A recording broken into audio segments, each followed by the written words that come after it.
Morning, everyone. On behalf of the ISO, I'd like to welcome you to today's Resource Adequacy Modeling and Program Design Working Group to discuss issue paper feedback and straw proposal input.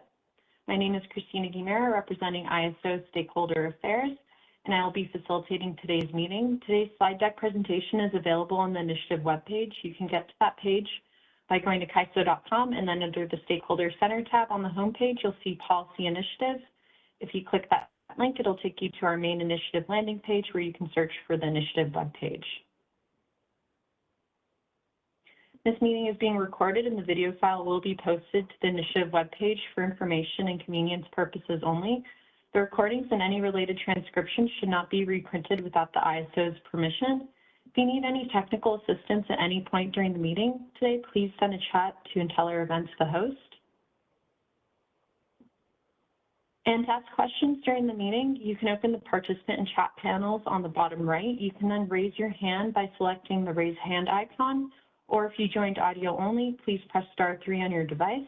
For everyone joining us today, please state your name and affiliation first before speaking. You may also send comments and questions via chat to all panelists. Here you can see a visual representation of where we are in the stakeholder process. You can see here that we are in the proposal development stage, where it says issue paper and straw proposal. This morning, Partha will be getting us started before Anya discusses the process proposal. Then Partha, Ansel, Anya, and Hillary will review feedback received on the issue paper and also seek input on straw proposal concepts. Then we will wrap up with next steps before concluding. So with that, I'll turn it over to Partha. Thanks, Christina, and yeah, welcome everybody. To start, I really wanted to thank all the stakeholders for their input via their comments on the issue paper. There's a lot there to digest, and we certainly have appreciated all the different perspectives. As far as this meeting goes, I think Christina covered the agenda really well in terms of what our goals and purposes are. And so this is really kind of our process of narrowing the focus, as we're sort of looking to develop develop straw proposals on each of these different tracks. We're really wanting to have a process set up where we're able to seek feedback and still work collaboratively with you all in developing those proposals. So the purpose of this meeting, I think, is really to level set in terms of what we heard on in the comments from you all on the issue paper. Certainly, we would appreciate if anyone wants to raise their hand and provide more detail in terms of like what they said or clarify it. We're going to be providing kind of there's a lot of different opinions and a lot of different substantive issues, so we obviously will not be doing it full justice in terms of what the different perspectives look like. So if you all would like to speak up and provide clarifications or different additional color, love to hear it. But yeah, and I think what we're really trying to do is, I think Anya's going to cover next what our proposed process is going forward, with that caveat of, wanting to make sure that this works well for you all. So with that, maybe we can go to the next slide and I'll turn it over to Anya. Sounds great. Thanks, Partha. Let's go ahead and sorry about that. For slide 6. So we heard a lot of feedback from stakeholders that you'd like to get a better sense of what the next steps look like for the RA working group and how we're going to come up with a straw proposal. We're looking to obtain your feedback, and one process step we could take is to have near weekly meetings, to have in-depth meetings on a certain topic and build on that over time ahead of having a straw proposal. This would be a chance for your organization to have time to know when a topic is going to be discussed and come and present your perspectives or proposals ahead of time. But we also recognize that this does require an intense level of participation with this near weekly cadence, but also wanted to provide that roadmap of what next steps could look like and encourage your engagement here. And so I want to pause here for a moment and see if there's any initial feedback that stakeholders have on an approach whereby we have this near weekly meeting cadence. There's dates listed here for each topic. That's not the date that we would host the meeting, but rather the week that that meeting would occur, where we would need to kind of hear back from this group of if this is a preferred approach, and if so, we'll look for meeting dates that occur this week. And ideally, we'd like to have a standing meeting time. But wanted to pause and see if this is a sustainable approach, if this is a way that you can understand when we're presenting on a topic and when you can engage. I see Doug has his hand up. Go ahead, Doug.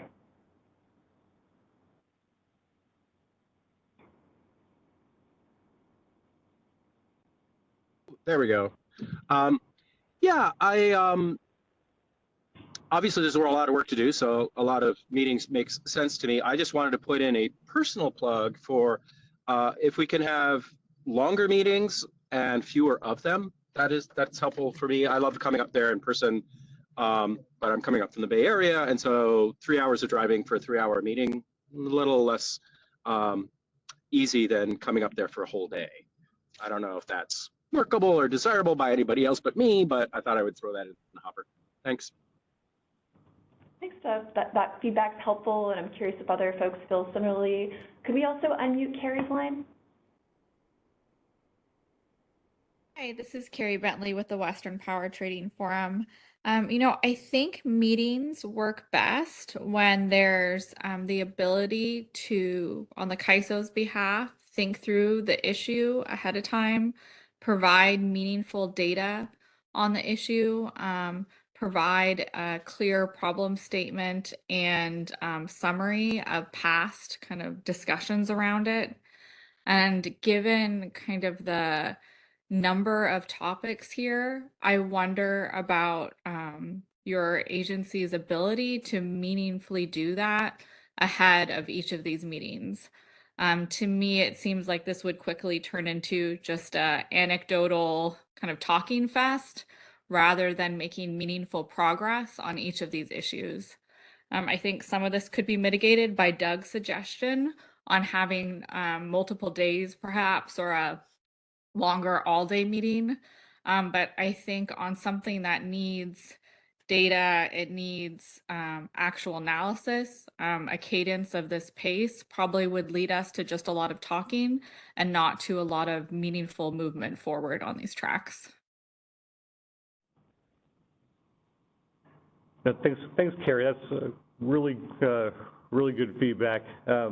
We certainly had thought about that a good deal ourselves, just in terms of time, how we'd be splitting the different workload internally, and sort of what the different sort of pain points would be like. It seems like one of the topics you're focusing on in particular is on sort of the data analysis piece, which we recognize that our data analysis group has a large role in this process, as well as on a variety of other topics within the organization. So really good feedback. We'll certainly take that back.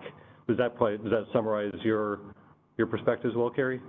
It does. I would say it's beyond just data analysis. Like the ability to, put together meaningful content is not trivial. Maybe I'm more sensitive to this having worked in the policy group before, but I know your team works hard, but I just don't think there's this seems like you would work yourselves to death, frankly, if you tried to sustain this type of schedule.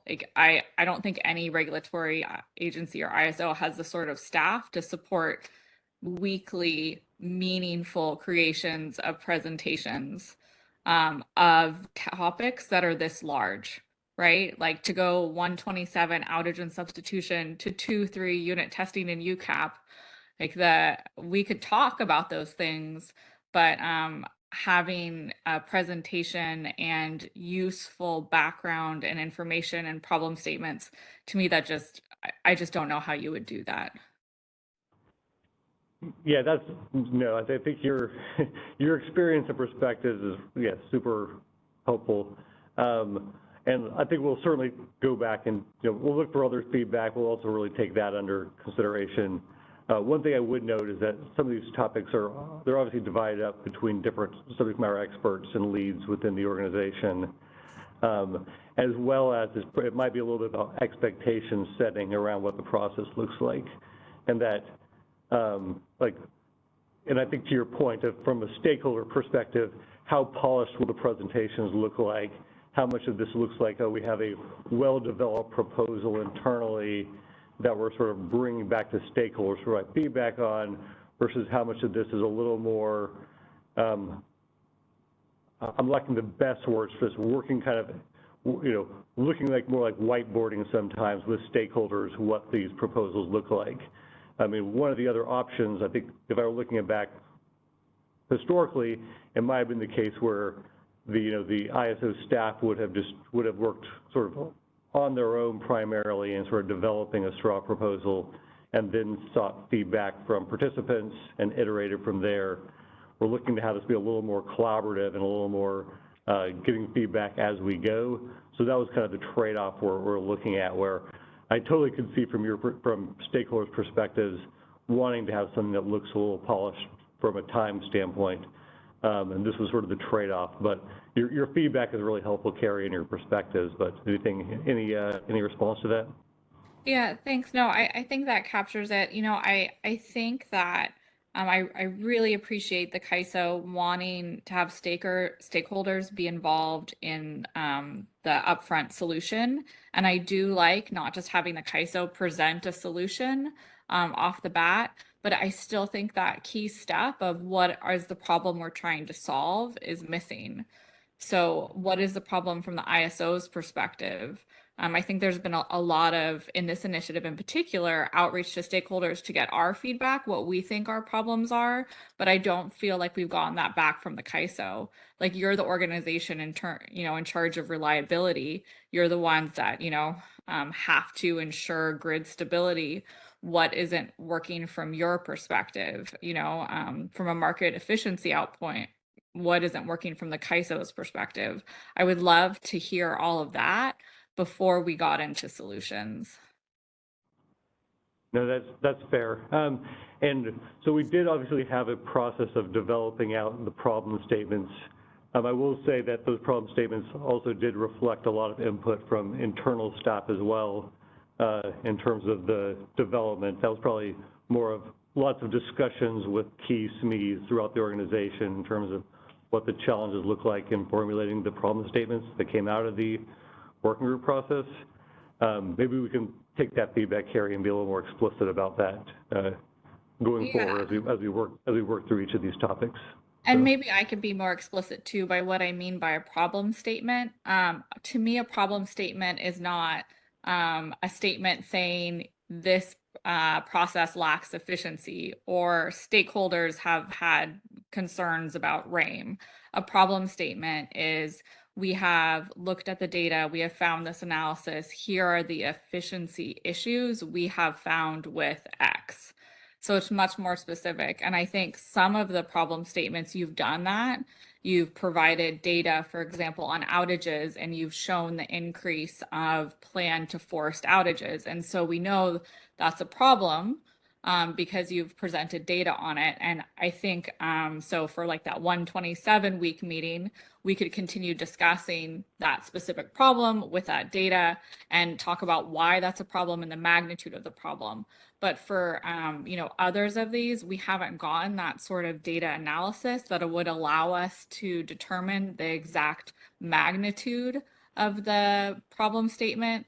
And right now it's just a lot of bullet points without kind of that prioritization and kind of largeness of the issue, magnitude. I don't know another word for it, right? When you're comparing problem statements.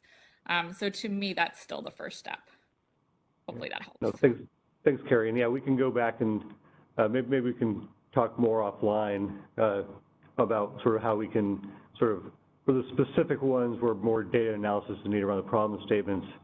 Often, as you and I think all stakeholders are aware, often it's really hard to have like a clear silver bullet in terms of this analysis shows this problem, is sometimes it's anecdotal, sometimes there's you know, when you're looking at certain instances, you'll see certain information if you have sort of more of a widespread, but what is sort of sufficient data and information to tell a story. But maybe we can follow up with you, Carrie, as well. But yeah, thanks for that input. I really appreciate the engagement. Thanks so much. All right, could we unmute Luke's line? Yeah, Luke Nickerman with PG&E. Just to Carrie's point about the cadence, having gone through the RA reform process in the CPUC space and having led a lot of those workshops, I do think she does make a good point on the cadence you've laid out here is really aggressive. I think we had like several series of workshops when we were working on Slice of Day, and I think the cadence was generally like every 2 weeks, and even every 2 weeks sometimes felt like it was a lot because you have to kind of line up the materials, and if there's guest presenters that are putting materials together as well, you have to kind of work with them to fit that into the overall presentation. So I think I do second her concerns with the cadence is very aggressive. Okay, thank you, Luke. And I'm seeing Lauren Carr with CalCCA echo kind of similar comments in the chat. Let's go next to Stephen Keene. Hi, it's Steve Keene from Edison. I just want to follow along with this, but the other thing I think is that one of my pet peeves with some of this is simply asking stakeholders for their input on this. CAISO needs to be kind of directing this. You guys are dedicated to this, mostly to this. Most of the rest of us have a number of other things we're working on as well. And so we look to you to kind of direct it. You also have access to the SMEs at CAISO, to the data, to do some of the analysis and to figure out stuff. I think we look to you to come up with suggestions, and then it's easier for us to put to make comments on that, or make suggestions around things that you've already thought through and put forward. Kind of just the general, okay, what does everybody think? I don't find that stuff, I don't find that as helpful to getting to a solution to a lot of this. And I'd just like to encourage, I think this is getting to what Carrie was saying, and maybe even going a little bit further, have definite problem statements develop from, this is what the CAISO sees as the issue, and this is what we're trying to fix. Doing that and letting the stakeholders kind of respond to that is probably, I think that's a much more effective method than just having a meeting and saying, okay, what does everybody think, and what suggestions do people have? Yeah. Thanks, Stephen. I think that problem statement will come up again. Maybe for each one of these, we can spend a little more time, make sure that it's very clear, here is the problem statement that we are trying to solve with each one of these topics. And to agree that there's, either a, theoretical, based on, economics or engineering, what the problem would look like, or if it's sort of data-driven, we can provide that and make it sort of very clear of like, here's the basis for why we're taking up this issue. But your feedback, Stephen, is fair too. I think that we've heard from a lot of parties. So I want to make sure we're hearing out everybody before we maybe talk a little more about the process going forward. But yeah, thanks, Stephen. That's really helpful feedback. Yeah, one other suggestion with that is, if you're going to do stuff this fast, is to make sure that the presentation is out like a couple days before. I realize how hard that is to do, and you guys are generally pretty good about doing that. But being able to look through the presentation before the meeting is really helpful in terms of, focusing questions, and I think it makes things go a lot faster. It's a lot easier to you have your questions set up ahead of time, you know where you're having issues, and the time can be spent on that rather than just kind of general stuff. So I want to encourage you to put out the presentation, if you can do it a couple days ahead of time, just to give people a chance to look through it before the meeting. Understood. Thank you, Steve. Appreciate that feedback. And I'll just note for folks that Christina added the link to kind of today's presentation, and really we hope today's presentation kind of is a cliff notes for you all of, if you haven't read through everyone else's comments, to get a summary of what folks said and engage in dialogue with those folks. So apologies for the delay, but we did receive comments a week ago and have to go through our own vetting as well. But hopefully that link kind of helps with that, and I appreciate that feedback moving forward. Let's go next to Chris Devon. Can you guys hear me? Yes. Yeah, great, thanks. Chris Devon, Terrigen. I just wanted to also, chime in here, kind of second everything else that's been said. I tend to agree with a lot of it, and maybe just make an alternative suggestion to consider, perhaps rather than doing it every week, like one topic like this, it might be perhaps more productive and easier for the CAISO staff to kind of organize things into like maybe, once a month or twice a month, have maybe, a whole day or 2 or 3 days in a row where we talk about some of the group stuff that kind of all interrelates, because I just think a lot of this stuff has so much of a, interrelationship with each other and impacts on, the incentives that are created by the whole program itself, that it might be kind of hard to piecemeal some of this stuff, week by week like this. And it's just a lot of meetings to do, and have, that stuff kind of on the calendar every week for folks that are, pretty busy with, all the other things that we have to do. So just a suggestion, it might be a little bit easier for stakeholders to engage better on this if you were just to do like a 3-day meeting, where you talk about all the outage and substitution issues, and then, perhaps and changes to rain and other things like that, where you kind of try to group some of these things like you've done on the tracks, or the, different problem statement areas that you guys have talked about, and just maybe have a little bit more. I know we've kind of done that in the past, so this feels a little bit similar to that, but I think it would be good to maybe just do the straw proposal kind of development, this stakeholder-driven input you want in that sort of a manner rather than weekly meetings. But that's just my perspective, so I figured I would mention that, and just hopefully you guys consider perhaps rearranging some of this. I think it might be better, but thanks. No, thanks, Chris. Well, thank you for the feedback. I don't see anyone else on the line who hasn't spoken yet. Excellent feedback. I'm really glad that folks spoke up. Barring anybody else raising their hand quickly to say that they like this weekly cadence, I'm hearing we're hearing pretty much uniform. Well, someone else did raise their hand, so before we jump in.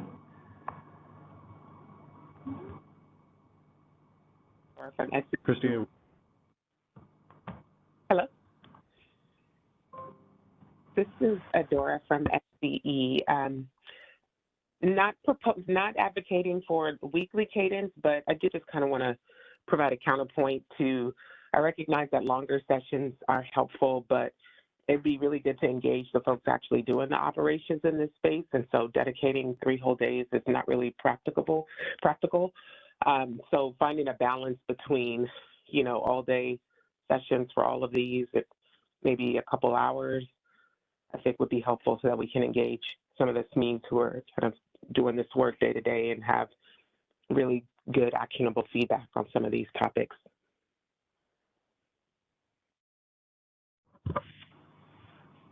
No, thank you. That's really helpful. Well, that's a good caveat. I think we'll take that feedback back. I think what we've generally heard here is super helpful. Probably not the weekly cadence. And so it sounds like we probably need to go back and think about a different cadence and structure that works for participants. and that it might, it might be every other week, it might be things where but I think we'll have to go back to the team and sort of look at what works from a staffing standpoint, as well as address the issues raised here. So yeah, thank you. Anything else, Anya, before we? No, just appreciate the feedback, and I think this kind of lends itself to the stakeholder-led approach of, understanding what process works best for folks as well, and having maybe a longer period between meetings and longer meetings in general. So really appreciate that. And with that, we're gonna move, oh, go ahead. I'll just add one thing. This is Ansel Lundberg. I wanted to flag the meeting on the week of the 10th that indicates track 1 modeling. We'll have a market notice go out for that when that date gets closer, but that will likely be a longer meeting. That will be the follow-up that we've discussed in the track 1 modeling workshops to review some more discussion about counting rules, updated results. That's all, of course, tentative based on kind of how our internal efforts work, but that week we'd like to reserve for that modeling focused discussion. So look out for more on that. But and I'd also add, we'll take the feedback back, like Partha said. I think we are interested in keeping the door open for stakeholder presentations, whichever cadence we do take. So if there is a particular topic where you'd like to share a proposal or just kind of share your organization's experience on these issues, we would welcome that. We've already heard from a few folks who would like to present on some of these issues, so we will be following up as these dates get closer. So. Great. Well, with that, we'll turn over to kind of summarizing the comments that we heard and give stakeholders a chance to either clarify positions or react to other stakeholder comments. In some of these upcoming slides, you'll see kind of how this might lend itself to a future straw proposal based on how we're seeing leanings in the comments. So with that, I'll turn things over to Ansel. Thanks, Anya. Or do you want me to? All right. So on the track 1 portions of the issue paper, we asked several questions in the comment template, kind of looking for specific feedback on these issues and how we laid out the pros and cons of different approaches and different possible solution paths. So we asked about modeling iterations, and we've had that discussion as well in the workshop on the 19th, which was very modeling focused. We also asked about sort of preferences or what makes sense for a combination of resource counting rules and the resulting planning reserve margin as we work towards updating the CAISO's default RA rules in our tariff. We also asked about what kind of UCAP design and implementation method would make the most sense to capture relevant considerations for resource availability in the fleet. And finally, for track 1, we asked about the improvements to our unit testing program to reflect capabilities of resources in weather conditions that correlate with peak loads, including ambient D rates. So we got some great feedback from folks. I'm just going to take this time to, like Anya said, run through some of the feedback that we got at a high level, leave some space for clarifications from stakeholders, and also kind of signal what we'll go forward with as far as discussions in the beginning of next year when we meet in advance of releasing the straw proposal. So.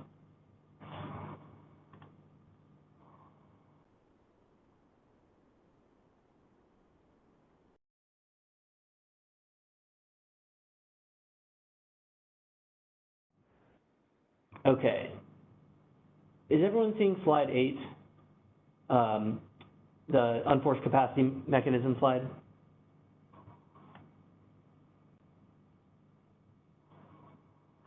Yes, I just switched it to slide 8. Okay, great. Thank you, Christina. So let's focus a little bit on what we heard about UCAP design and implementation from stakeholders, and then kind of, again, preview what we're going to discuss in advance of developing a straw proposal. So next slide.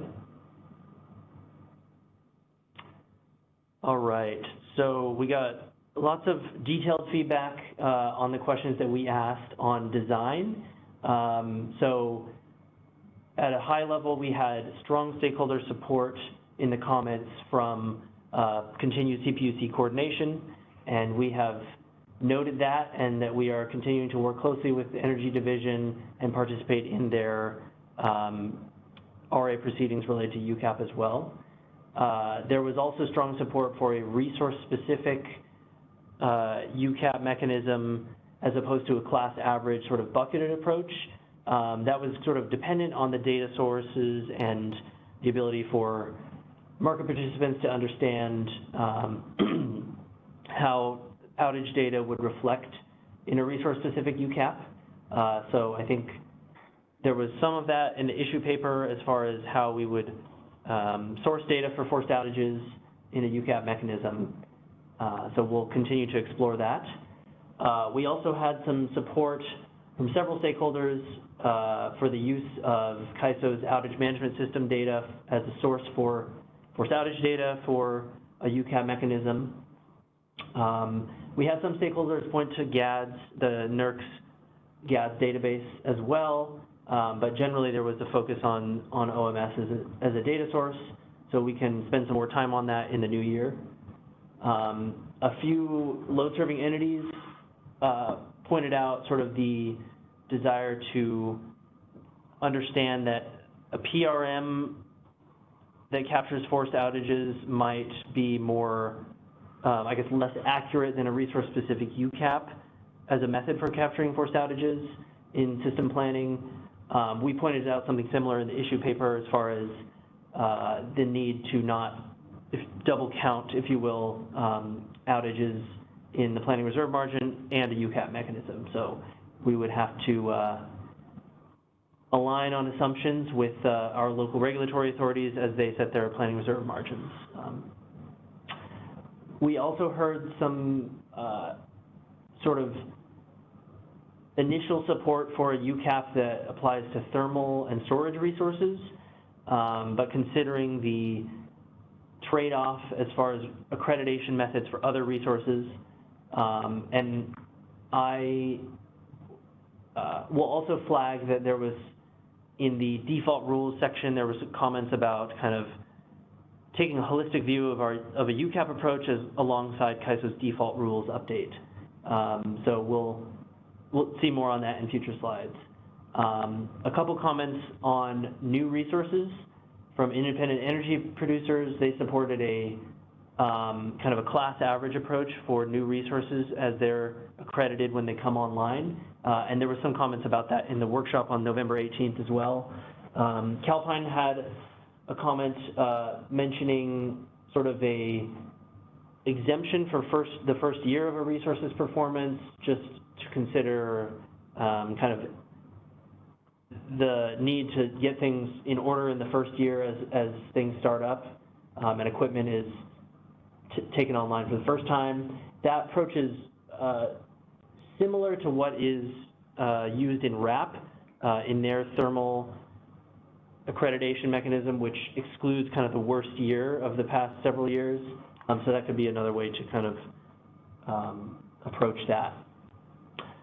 There were many stakeholders that mentioned RAIM alongside their UCAP comments. That was heard in the working groups as well, and the kind of need to take a look at both the RAIM mechanism as well as any future UCAP design. NCPA expressed kind of their thoughts that RAIM is sufficient as far as capturing availability for RA resources.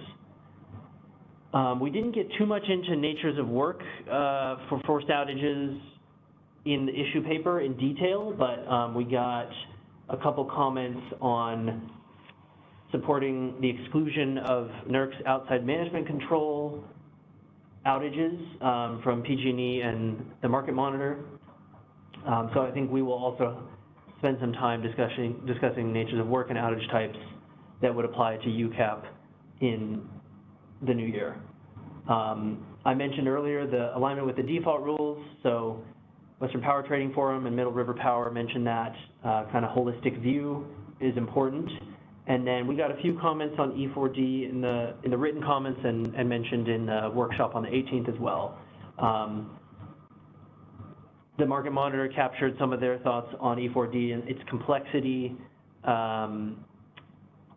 whereas PG&E supported at least taking a look at E4D as a possible mechanism for kind of how to determine when a resource was needed by the market and whether or not it was on forced outage. So before I move to the next slide, I'll just pause to see if any stakeholders would like to provide further clarification.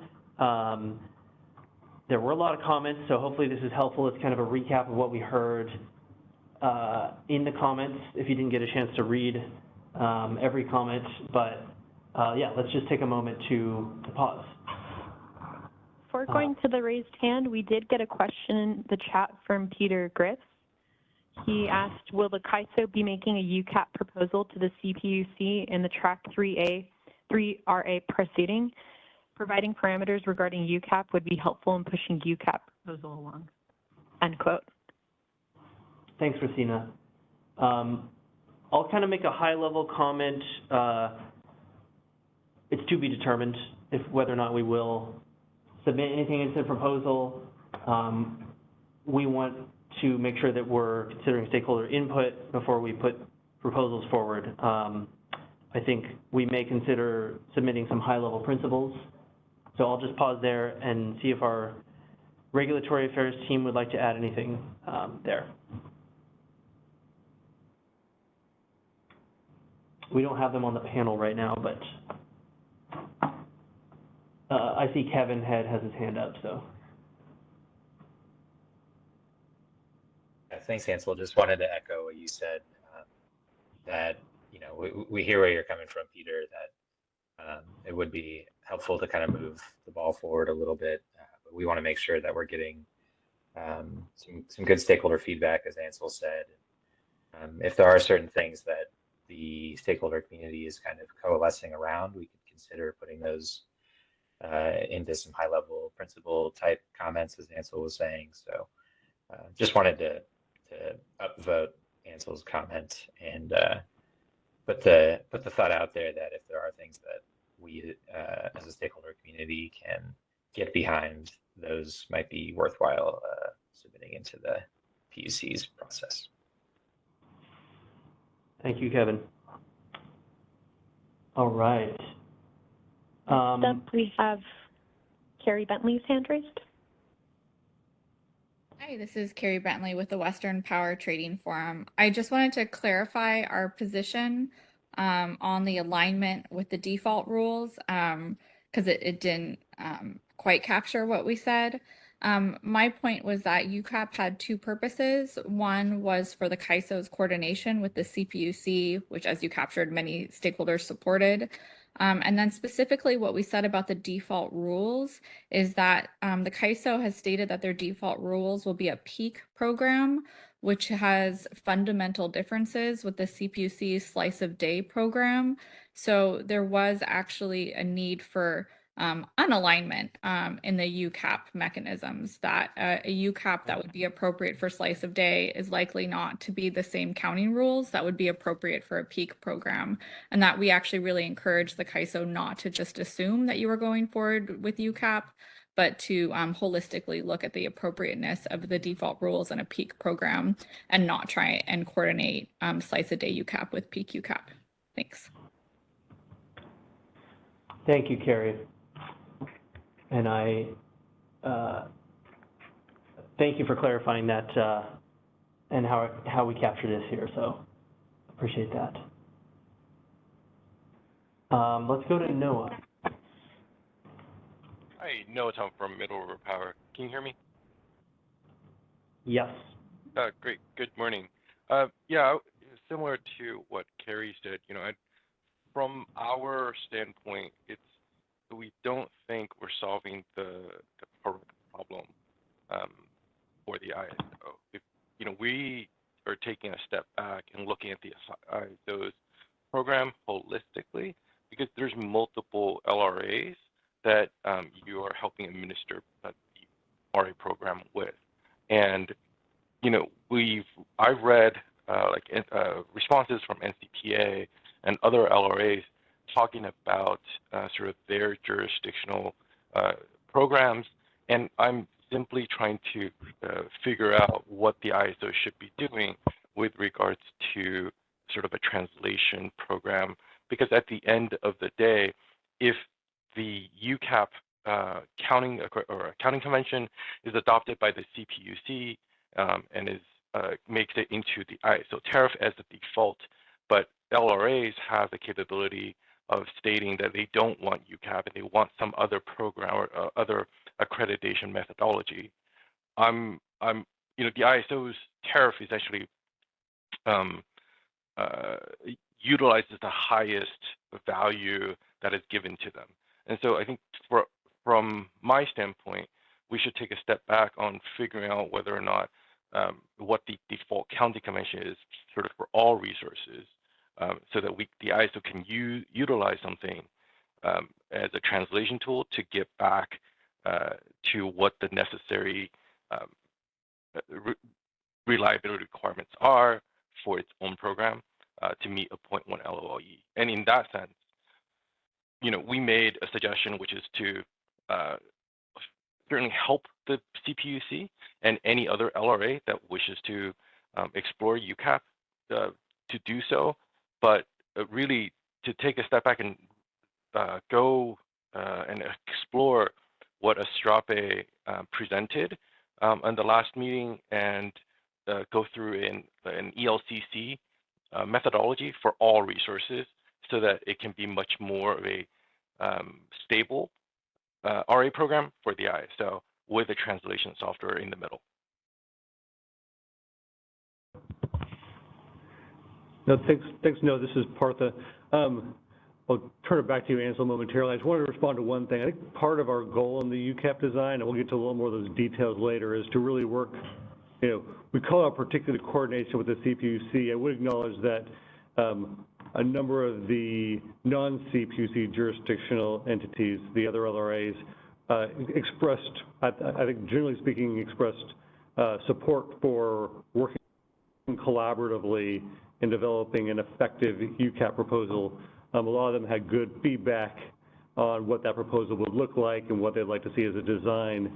I think we also heard back from a number of parties saying what we really need to do is have consistency between the different LRAs and what their design would look like and what works well with their programs.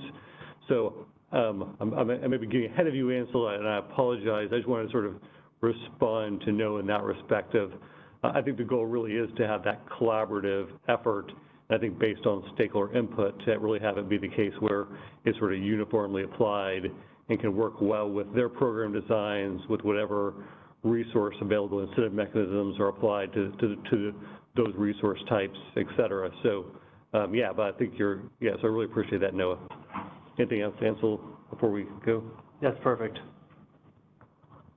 Yeah, sorry, just one more piece. Thanks for that, Partha. I think what if the ISO continues with sort of, you know, just modifying the UCAP or the accreditation for thermal and storage in its tariff, and updates sort of the default planning reserve margin, that my fear is that on an annual basis, as NQC values change from LRAs, that default PRM is not going to be applicable to the NQCs that are coming in annually. And therefore, in order to get to the correct PRM that is relative to the NQC values, you're going to have to update that annually. And we might see a sort of whipsaw effect of PRMs simply because NQCs are changing potentially wildly.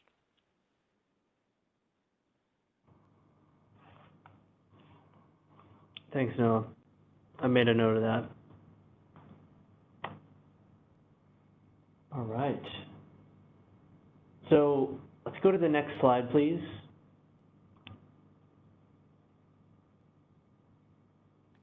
Okay, so with this slide, we just wanted to hit on a couple or several items that we would like to discuss in our kind of policy development working groups next year before a straw proposal. I think I spoke to many of these in the previous slide, but I would like to kind of make sure that we can spend some time on some of these in detail that we didn't get to discuss in the issue paper workshop on the 18th. So again, spoke to many of these in the last slide, but taking a look at OMS data as the source for forced outage rates versus other alternatives, considering that resource-specific adjustment for UCAP, considering the season of how a UCAP would be applied. In the supply cushion concept in the paper, there's on-peak versus off-peak. Some stakeholders mentioned a monthly value. Again, diving into those natures of work and which outage type should be considered in a UCAP calculation.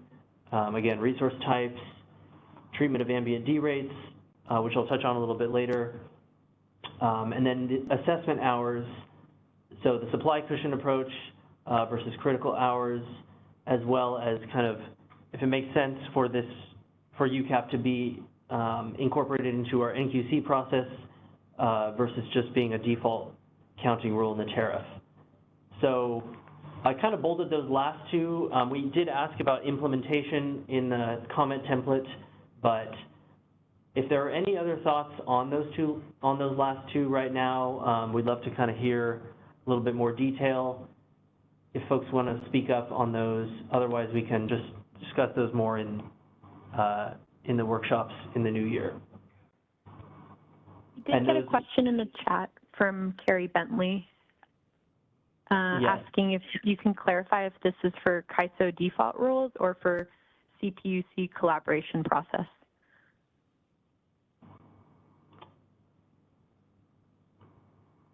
I don't think, thank you, Carrie, for the question. Yeah, we don't have a straw proposal yet, so it's to be determined, but I'll hand it to Partha. Yeah, I think that's an open question. I think that there's probably a variety of ways it could be structured depending on sort of the use and purpose.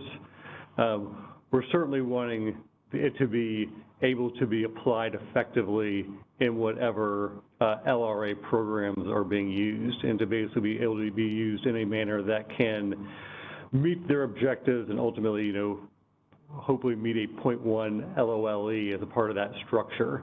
And so I think there's some sort of process question associated with that.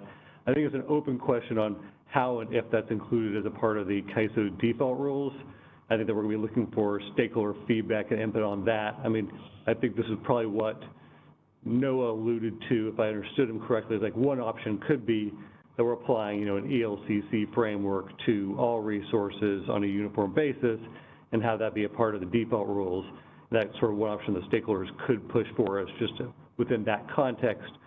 We also want to make sure that whatever we're producing here is implementable, and from an implementation standpoint and working with ISO's programs, that we can get to that 0.1 LOLE if it, to whatever degree it's used within their structure. So I think that that's the tension that we're going to be trying to work through with stakeholders and provide that in those different, for those different processes. So any follow-up there? Carrie does have her hand raised, so I think she might want to clarify. Carrie Bentley with the Western Power Trading Forum. I have to say, I just don't understand what you're saying, Partha. So the CAISO has no tariff authority to determine counting rules. So your only counting rules that you could do are within your default counting rules, unless you want to seek additional FERC authority. And then there's this kind of mandate out there that we're all aware of, where the CPUC said they're going to collaborate with you to develop UCAP. And then I suppose there's a fourth category of, if there's other LRAs that want to use UCAP, you'd want to help them as well. But to me, we need to determine what UCAP is for, which one of those four categories we're designing UCAP for, before we get into any of these details. Because UCAP is a counting rule, which is, you know, a small part, or counting rule in particular for just two resource types. which is a small part of a more holistic RA program. So you can't go down the road of seasonality or even nature of work types without knowing which holistic RA program you're designing UCAP for. So to me, that's step one. And then step two is to talk about the details. And correct me if I'm wrong, it seems like you were framing it backwards, where you're saying, let's design UCAP for everyone, let's work for these details and then see where it fits. But maybe I misunderstood. Yeah, I don't think it's quite right. I think it's probably working collaboratively with them to understand how it fits as we go through the process. And my assumption is that what we'll be doing is, and whether or not we need to update our tariff or not, is maybe a different question.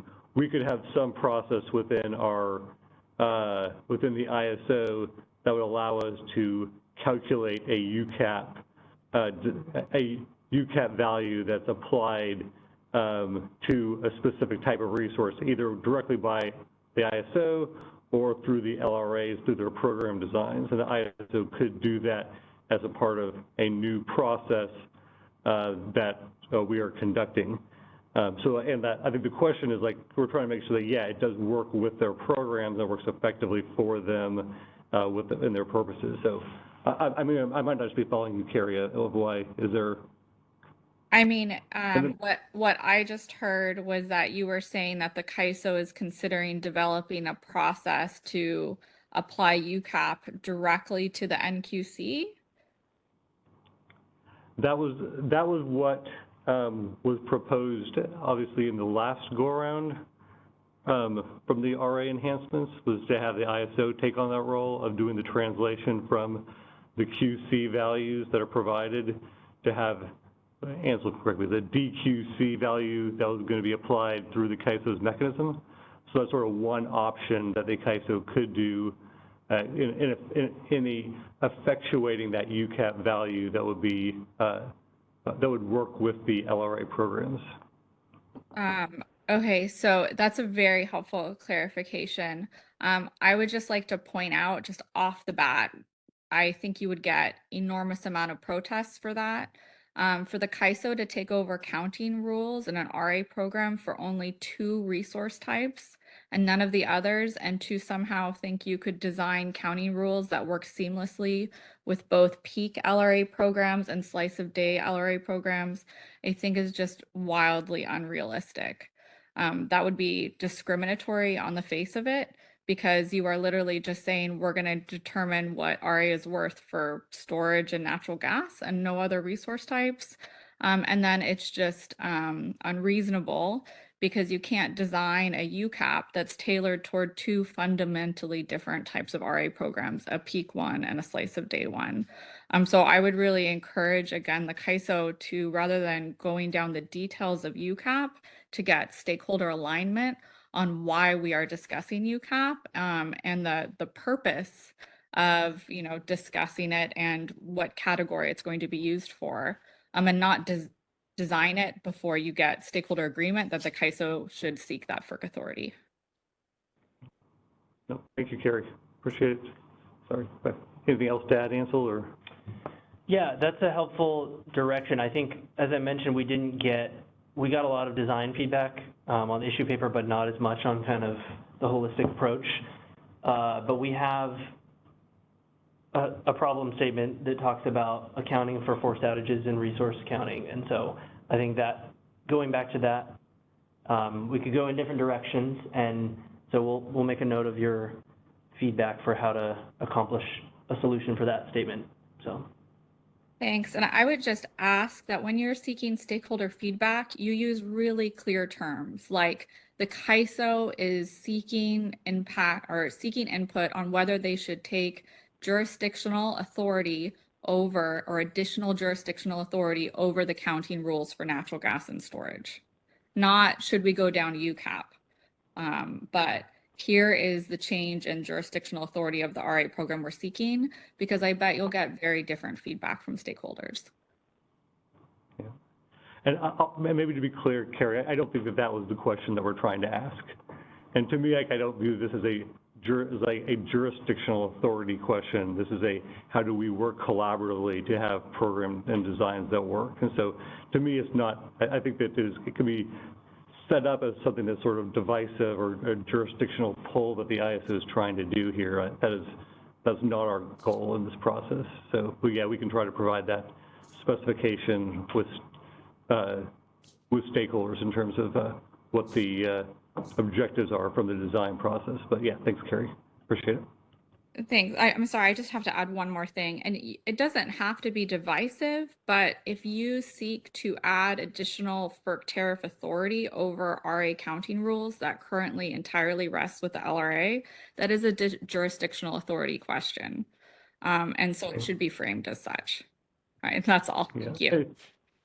No, thanks. And like one possible method, and I'm throwing this out there for myself, that hasn't been fully vetted with the ISO staff, is that like we could produce these UCAP values, and it could be the case where all, it's produced, it's available, and we just have a commitment by the different LRAs to say, yes, these are the values that we're going to be using as a part of our program design. I don't know what the mechanics will look like ultimately, or if that's the right way to go about it, but I think that there are options in terms of how we would be, there's a variety of options in terms of how we could actually implement this. And I think that that'll be a sort of part of that UCAP design process, is trying to understand what works for stakeholders to produce a good outcome. So yeah, but thank you, I appreciate it. Thanks, Bertha. Next up, we have a hand raised by Doug. Yeah, Doug Carpa, Peninsula Clean Energy. Yeah, I find a lot of those arguments a bit strange, I have to say. I mean, on the jurisdictional question, I mean, CAISO does have, its own, has an RA program, and people submit, supply plans to you, and there's counting there. So it seems like that would have to have rules, and those are not necessarily exactly the same as what the LRAs have. Otherwise, you'd be using slice of day. And I do, yeah. So there's that point too, and of course also the, my sense is the CPUC has really asked CAISO to take a look at UCAP. So, I mean, we have the largest LRA going in that direction anyway, and we can't just like keep punting it back and forth. So at some point we're going to have to take a look at it. And on the issue of things being discriminatory, I find that also kind of strange, because the current system is very discriminatory from the LSE perspective, because particularly with exceedance values, you're looking at wind and solar that are credited with what they actually produce. But the outage rate, which does mean like gas and storage is not producing, those are actually pushed out into the PRM, which socializes those impacts, particularly from high renewable LSEs now have to pick up extra extra capacity to make up the difference for high gas and storage LSEs that are able to socialize the costs of their outages. And UCAP is just an internalization so that all resources are basically on a footing of what they're actually generating, what they're actually able to do, and you don't have this sort of fictitious, a QC value that we have now for gas, because obviously you account for outages, and the value of those resources is considerably lower than what they're currently getting. So yeah, I think we've got a lot of stakeholder conversation around some of those basic points, which I thought had been resolved, but maybe not.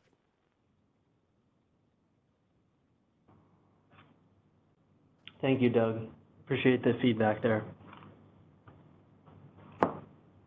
All right. Well, this has been helpful conversation. I think I'd like to move on. I think we only have till noon. Carrie, I see you have kind of raised your hand, maybe a follow-up to that, and then we can move on. Hi, yeah, sorry, just super quick. You guys didn't correct Doug on a basic fundamental point of your tariff, which is that you do not have your own counting rules, that you have default rules, but when you go and you validate those supply plans, you use the maximum of the LRA rules. And for the most part, right now, those are entirely the CPUC rules. Yes, it's slice of day and it's translated, but you're still obligated to use whatever the CPUC gives you. And I think it's important that stakeholders understand that jurisdictional divide. And when Doug was talking about discriminatory, he was talking about within a singular RA program that the CPUC has different counting rules for different resource types. That's not the discriminatory I mean. The discriminatory I meant was that the CAISO would seek potentially additional tariff authority for just 2 resources counting rules. So I just wanted to make that clarification since you kind of just let Doug's comment slide. I do appreciate Partha's end comment to me, though, which said that you might not seek that jurisdictional authority, and there's lots of different ways to do it. But I did just want to clarify because it sounded like Doug had a misunderstanding of both your authority and my point. Thanks.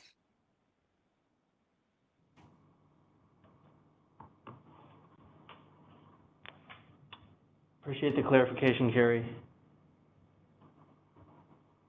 All right, let's go to the next slide. Okay, so we got a few comments on the default rules, and there was some crossover on this question and UCAP. So we've kind of addressed some of these items already. We also, some of this discussion falls into the track 1 modeling conversation, so we'll have more discussion of that in February, as I mentioned.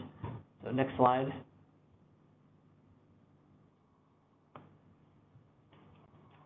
So we had several stakeholders comment on kind of alignment with the CPUC's methodology and assumptions. And there were also a few specific comments recommending we update our default planning reserve margin on the same cadence as the CPUC updates theirs. I wanted to mention that stakeholders should continue to look to their local regulatory authorities for RA rules, and when those are not available or when LRAs are looking to update their rules, that they can consider CAISO's default rules. There were several stakeholders who supported an ELCC-based approach that we discussed in detail in the Track 1 modeling workshop on the 19th, and we'll be exploring that more in February as well. Several of our LRA partners commented on their wish for continued collaboration and the respect for their jurisdiction over counting rules and the reserve margin, so we noted that. And then several stakeholders also sort of commented on their desire for a goal of a harmonized BA-wide counting rules approach based on a 1 in 10 LOLE. And so I think that reflects our problem statements that we developed in the working group, and I think that we heard that loud and clear. So as far as the straw proposal, again, we will discuss more on the 10th of February after we have kind of that modeling workshop to check in on our iterations that we're working on based on your feedback, and move forward from there.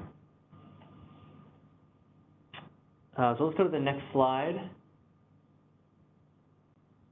Before we go to capability testing, and then we'll take a break after this section, but let's go back one slide, and then I'll just pause for any additional comments that we didn't already capture or any clarifications on this slide. I'm not seeing any hands raised or questions in the chat at this time.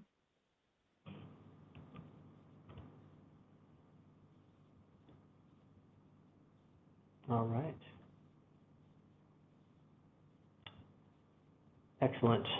Thanks, Christina. Next slide.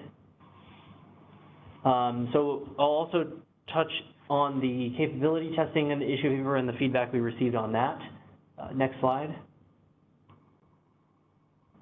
So there were 2 major themes of comments on this section in the paper. We got some good feedback in the workshop on the 18th. Several parties commented on kind of the need to design a UCAP mechanism that accounts for ambient D rates or if there's a separate system for accounting for that through testing and updating the NQC value based on that they're designed together. And then some stakeholders, Calpine, independent energy producers, and Middle River Power sort of mentioned an either-or approach where ambient D-rates are accounted for, or UCAP captures those through the outages that are looked at in that way. And then we also had a variety of stakeholders who supported kind of the generator self-reporting approach that we outlined in the issue paper that other markets take. So I think that first bullet on the bottom of the slide, you know, I would just kind of raise, we didn't get specific feedback on, I think we detailed the RAP approach and MISO's generator verification test capability approach in the paper. And I think that I'm interested in kind of moving forward with a straw proposal that might incorporate that specifically, some of the practices in other markets based on what we heard and feedback in the issue paper. So we will, though, when we talk about UCAP next in 2025, I think that'll be a good time to kind of have a conversation that touches on both of these items. So stay tuned for more on that. And that is all in this slide, so I'll pause on the capability testing section and accounting for ambient D rates and just make sure there's not additional clarification or questions. Not seeing any questions coming in at this time. Oh, we just got a hand raised by Chris. Hey, can you guys hear me? Loud and clear. Okay, yeah, you know, I just wanted to maybe a clarifying question on this one. Are you guys kind of intending to do like both of these concepts where you would have a testing procedure perhaps for certain type of resources like thermals and batteries and such, and also do the like ambient D-rate thing, or were you kind of trying to solve it with the idea of using testing for the ambient D-rate issue? Because I just was seeking a little bit of clarity as to maybe what your preview of what you're thinking about in a proposal, perhaps. And also just to say, you know, from my perspective, I don't know if you can really test ambient D-rate stuff very well because of the fact that, you know, you want those units to be active, you know, in the market during the times when it's hottest, obviously, and those impacts would be the greatest on actually, you know, serving load. So just curious as to if you had any reaction to that. Yeah, thanks, Chris. So in other markets, there's an approach where resource owners submit test data, and then it's adjusted through the operational curve of the plant to reflect peak conditions based on some kind of look back at historic peak conditions, just to make sure that the ICAP, if you will, or in our case, NQC, would be able to count on the resource in peak conditions. That approach, we have testing accountability in our tariff currently for the NQC process, and we do make use of that through PMAX tests that may occur, but it's not an intentional program, and it's based on, you know, maybe ancillary service tests that might occur. Those will update NQC values, but I think we're looking to get something that's more standardized and consistent to reflect the needs of the RA program. Okay, great. So, yeah, that helps. I think that definitely answers my question. So yeah, and kind of the concern about, you know, obviously not wanting to test during peak conditions. It makes sense the way that the kind of the other RTOs have done it with the way they have the you know, engineering of the plant, can apply those kind of conditions to it after the fact or prior to those actual periods, other than testing during the stress condition, obviously. So that sounds good. Exactly. Thanks for the clarification. Okay. And that's kind of what we heard from stakeholders as well as, yeah, we would not want to try to get resources to perform a test during peak load conditions. So I think we can figure out a way to do that through plant capability information that every plant has, and some other test approach. So, can I just ask back? This is something that, like, we've discussed at least internally as a policy group recently, and I think the recognition was that there's probably a number of parties out here who have plants in other areas, either in that are going to be subject to the RAP footprints processes, or in PGM or MISO, and they have this type of capability testing as a part of their program design that works in conjunction with UCAP and other elements. And so partly I was really hoping that people could maybe discuss how it works, what best practices there are, and provide their perspectives on that as we move forward. So.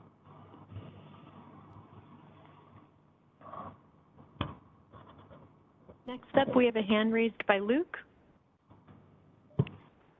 Yeah, I guess my question on the testing data is, why does it have to be a test-specific event? You could just look at how are these plants performing during these peak times. So it's kind of similar to the UCAP approach, but from an ambient D rate perspective. So it feels like that could be, that could serve as like test data as well. Yeah, good point, Nick. I think in the MISO process, they offer submission of operational data as an alternative to tests. And like RAP will have a similar approach every year. A resource can submit operational data that reflects that it has the ability to reach, I think it's at least 90% of its ICAP essentially, and that suffices for the annual kind of check-in. Otherwise, it gets sort of reduced accordingly. So I think submitting that data, instead of having to perform a test, that could be reduce administrative burden and but still capture capabilities of plants. So yeah. If there, like Partha said, if there's kind of approach that makes sense to enable that, then we're interested in hearing more. So. Yeah, sounds good. Thanks. I'm not seeing any other hands raised at this time. So with that, we'll take a quick 5-minute break and return at approximately 10:20.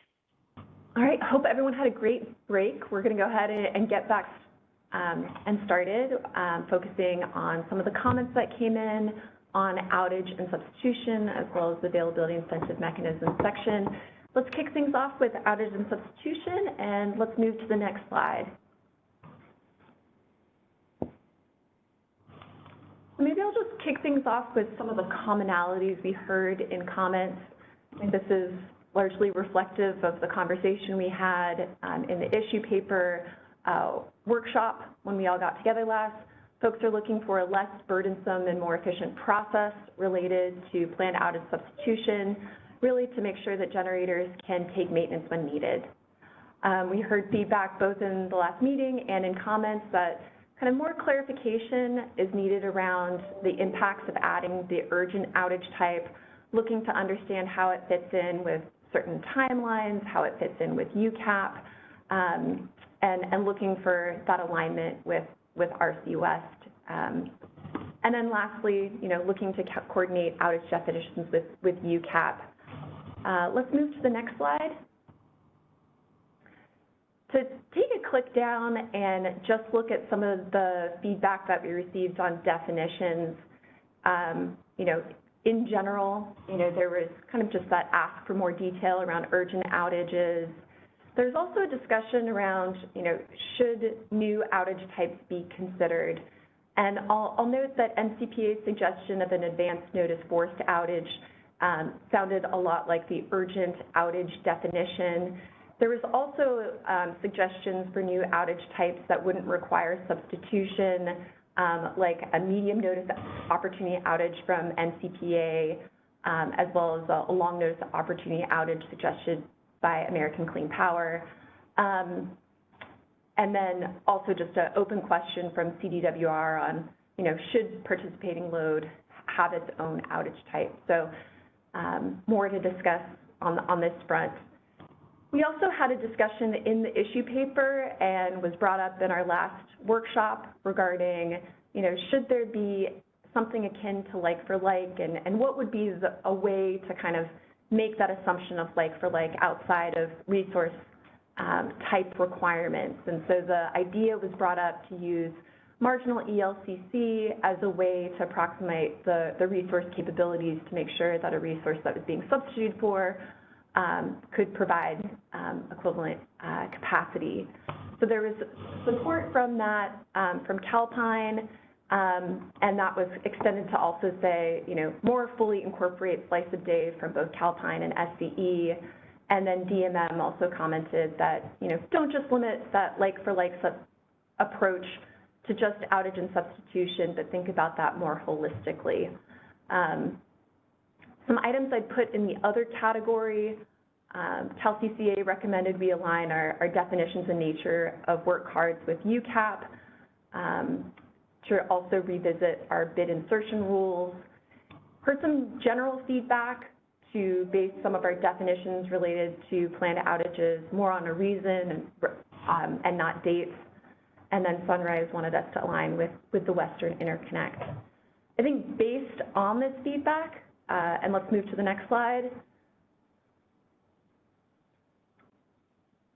We're seeing some of the comments coalesce in terms of what we could have for a framework for a future straw proposal, having that clarity on urgent outage types and its interaction with forced and planned and getting into another level of detail, but also tying that with UCAP as it relates to the outage types and for each nature of work card to make sure that there's a clear understanding of the UCAP impact there.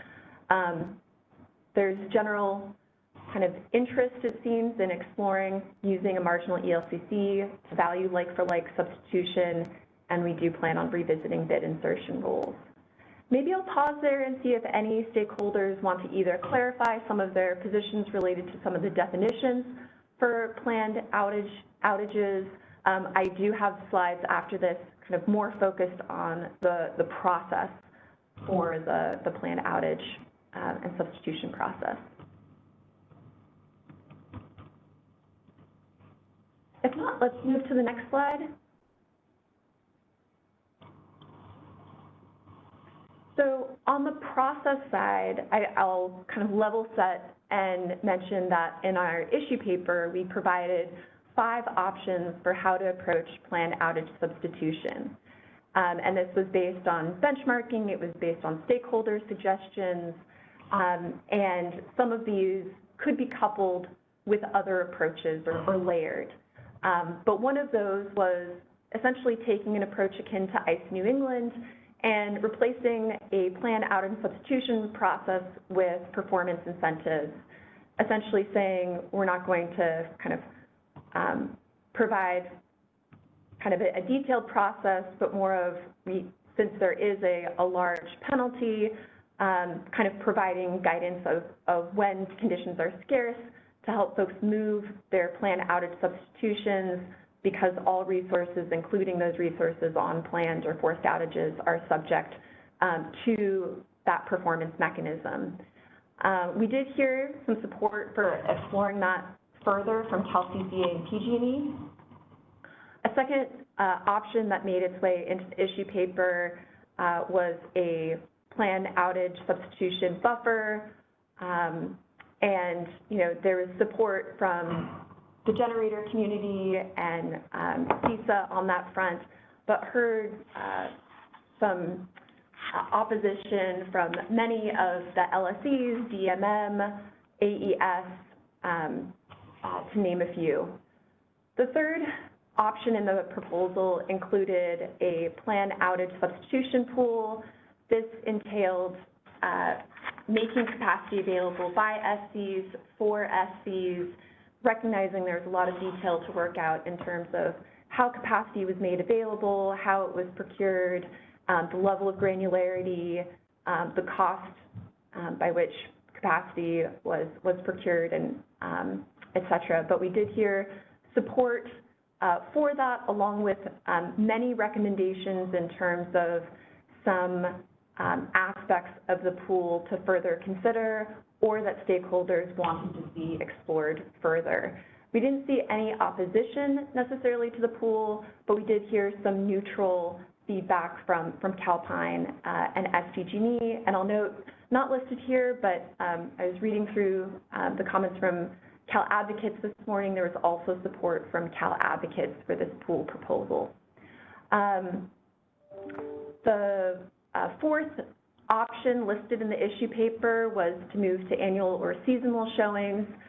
We heard support there from Middle River, who had introduced this into the working group, and then opposition from Cal CCA, CDWR, DMM, and PG&E. There was a fifth option that Cal Advocates had introduced into the working group regarding kind of rolling the RASC process back and going back to the POSO reforms, and that was largely opposed by DMM and PG&E.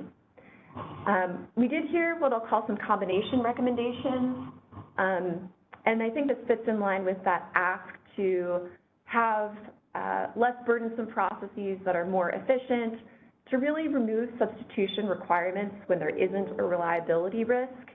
And that came in from ACP, IEP, and Middle River, who went a step further and said, you know, to determine if there's a reliability risk, do that based on a monthly LOLE. And then some folks even took that concept a step further to say, don't just remove those requirements, but if there is a reliability risk, have procurement from a pool, which was what was suggested by Cal CCA and DMM, or, you know, CPM in that case, and that came from Middle River. There's also kind of a suite of other recommendations in terms of enhancing our current planned outage studies, and a recommendation from PG&E to update the objectives that we have kind of listed in the beginning to be kind of ensure that the planned outage substitution is clear and efficient, that it promotes advanced planning, and that it's flexible. So really looking for stakeholder feedback on those objectives.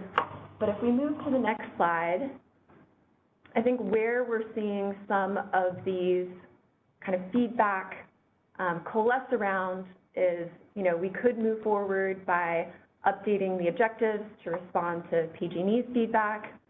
I think in line with that ask that the planned outage substitution process is less burdensome and is more efficient, and that the ISO could explore if there's sufficient surplus to allow conditional approval of planned outages without substitution, so that if the RA requirement is met, there's capacity that could have conditional approval to take that planned outage, recognizing that as we get close to the operating time frame, there might be a scenario in which what was previously didn't pose a reliability risk may pose a reliability risk.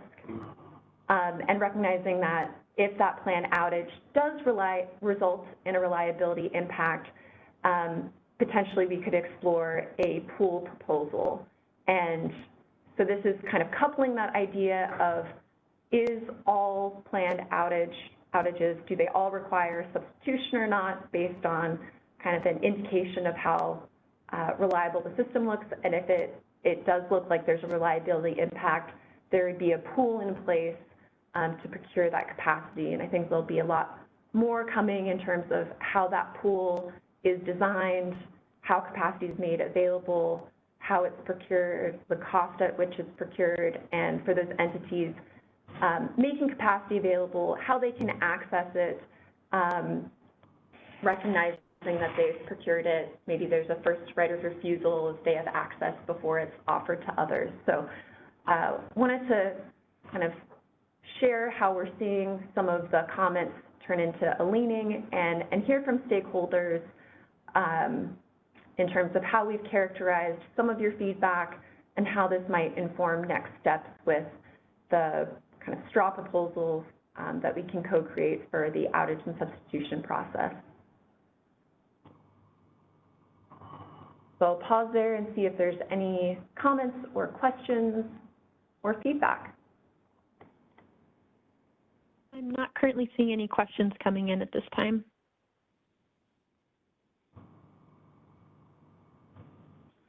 We did just get a hand raised by Perry. Hey, this is Perry Servideo Cisa. Can you hear me? Yes, good morning. Yeah, I just wanted to know if, there was a lot of talk just now about, getting into the design of a complicated pool slash, potentially auction system for substitution capacity. I just wanted to know if you all have taken a chance to maybe just step back and look at it holistically before getting into that, because you might have opportunity to reform the whole program so that substitution would be relatively rare, but when CAISO needs it. And if you would go down that road, you might save yourself a lot of time from developing a complicated sort of auction that would, at least right now, from what I'm seeing, would be somewhat questionable. It's sort of just going down the road sort of just assumes you want to still live in a world where everything needs to be substituted and I'm not. Is that where CAISO is right now? That there's going to need to be lots of substitution and therefore we need something like a sort of coordination pool slash auction? Yeah, I'm not sure if you can see the screen, or I'm curious if your reactions of kind of this more forward planning to understand on a monthly basis, is substitution required or not? And kind of doing a check to see, is not having replacement capacity for planned outages necessary or not? And maybe I didn't describe that clearly enough, but the kind of what we're hearing is there's a need to make this more efficient, and what that could result in is CAISO doing a check up front to see, do we need substitute capacity or not? And if we don't need it, to conditionally allow those resources to take planned outage substitution without replacement, but recognizing if there is a reliability risk, that one option to kind of help with some of the capacity that's held back for substitution is to have this pool construct. So curious how you're feeling about this idea of that conditional approval when there isn't a reliability risk, and if that kind of helps meet that need you see of kind of not making it as complicated. Yeah, no, I guess I just haven't seen enough, ideas coming from CAISO on that last point there, and I'm just seeing a lot of people getting into the details of designing some super complicated resolutions to problems when we could just address the root cause and not have to design these super complicated resolutions. And just to further that point, the more transparent you can make the process, that means if it's going to be if it's going to continue to be a just-in-time substitution, oh yeah, you do have to substitute. Directive from CAISO, that's not really going to help, because people need the transparency to know up front.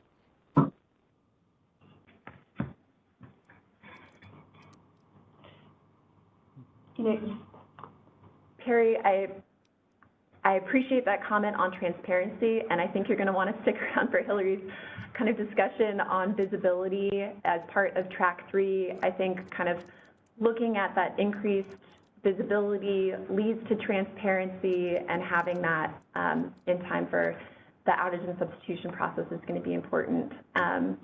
So really appreciate your feedback there. We are looking to make this less burdensome, simplify the process, but also trying to understand, if capacity is needed, how that can be done in a more efficient manner. So curious if you have additional feedback or want to respond to that.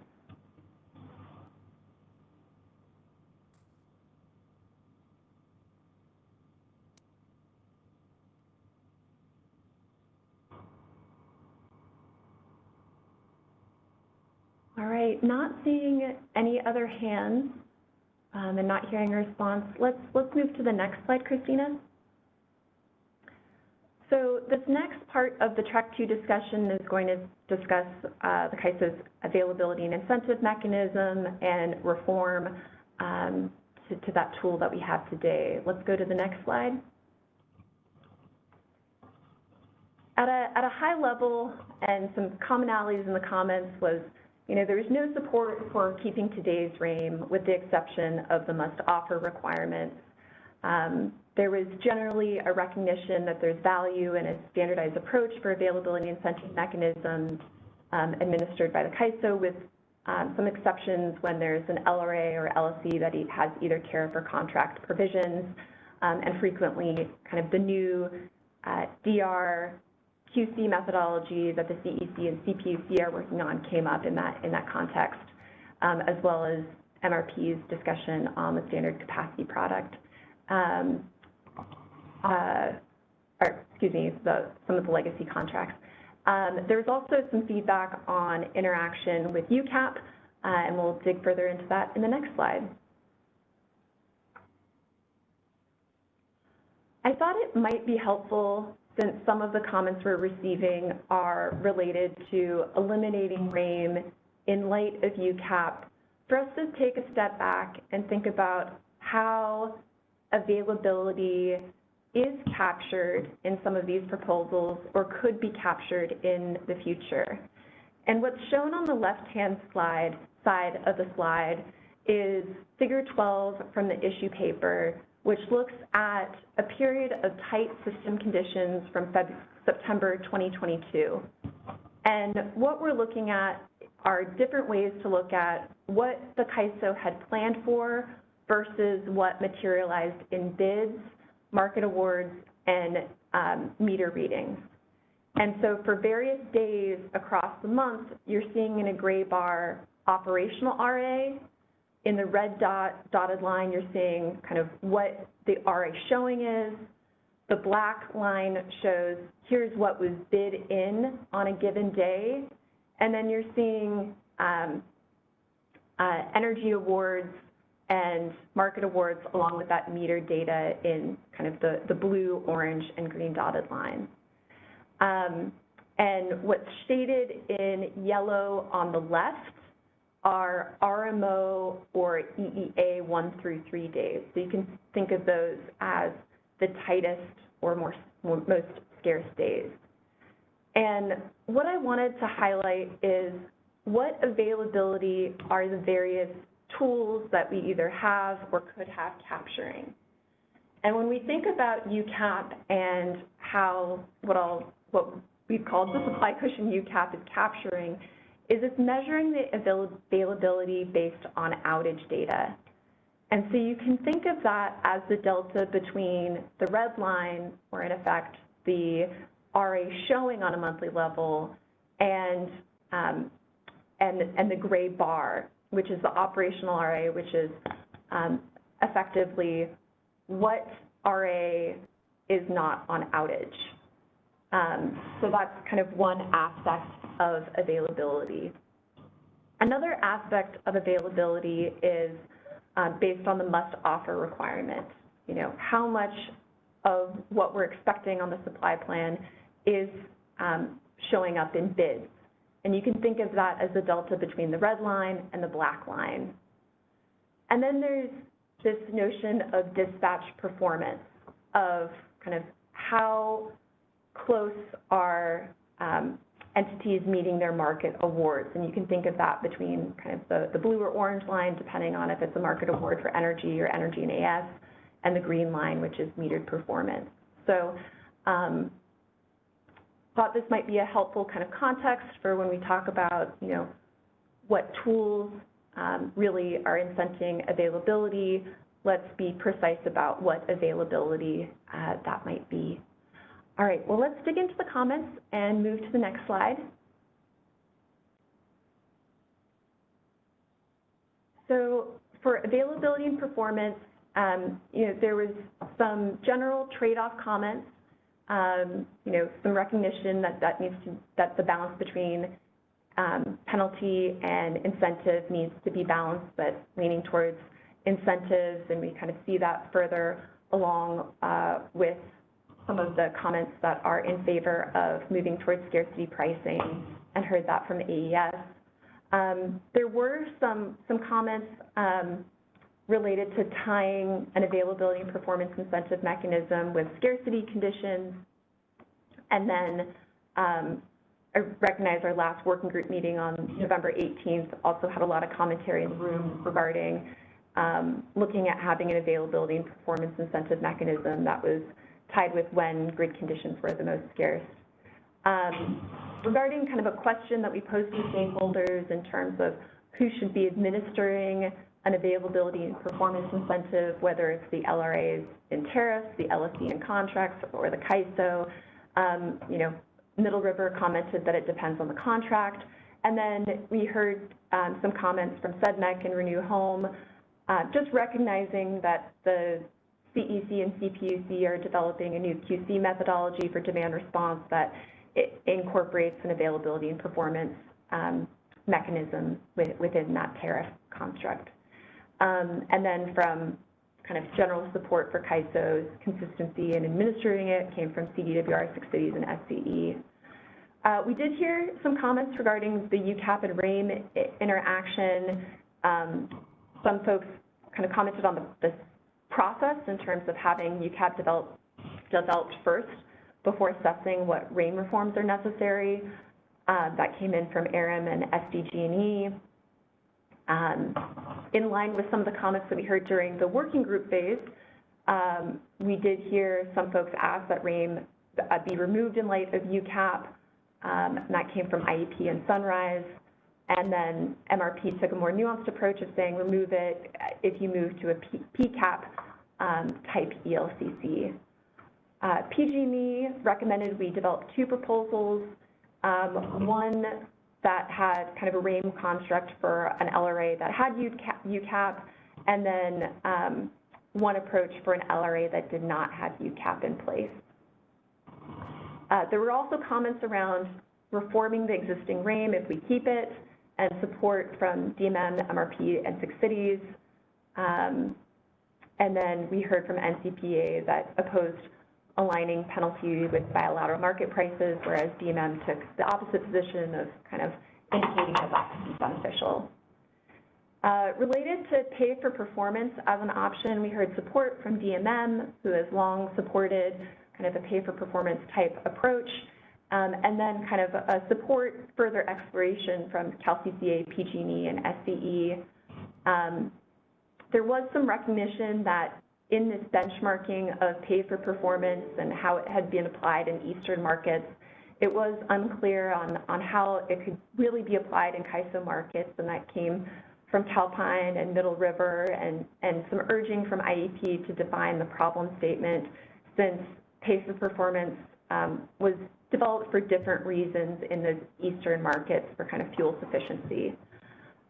Sunrise recommended that if we kind of go down the path of pay for performance, to consider kind of something akin to a graduated operating reserve demand curve, or effectively different penalties based on different scarcity conditions, recognizing that there's different impacts there. And then heard some general support for moving to scarcity pricing from Calpine, ACP, IEP, and Sunrise, and some opposition for that from DMM. I'll pause here and see if folks want to provide some more nuance to their comments, or have questions on some of the perspectives shared. I see Carrie has her hand up.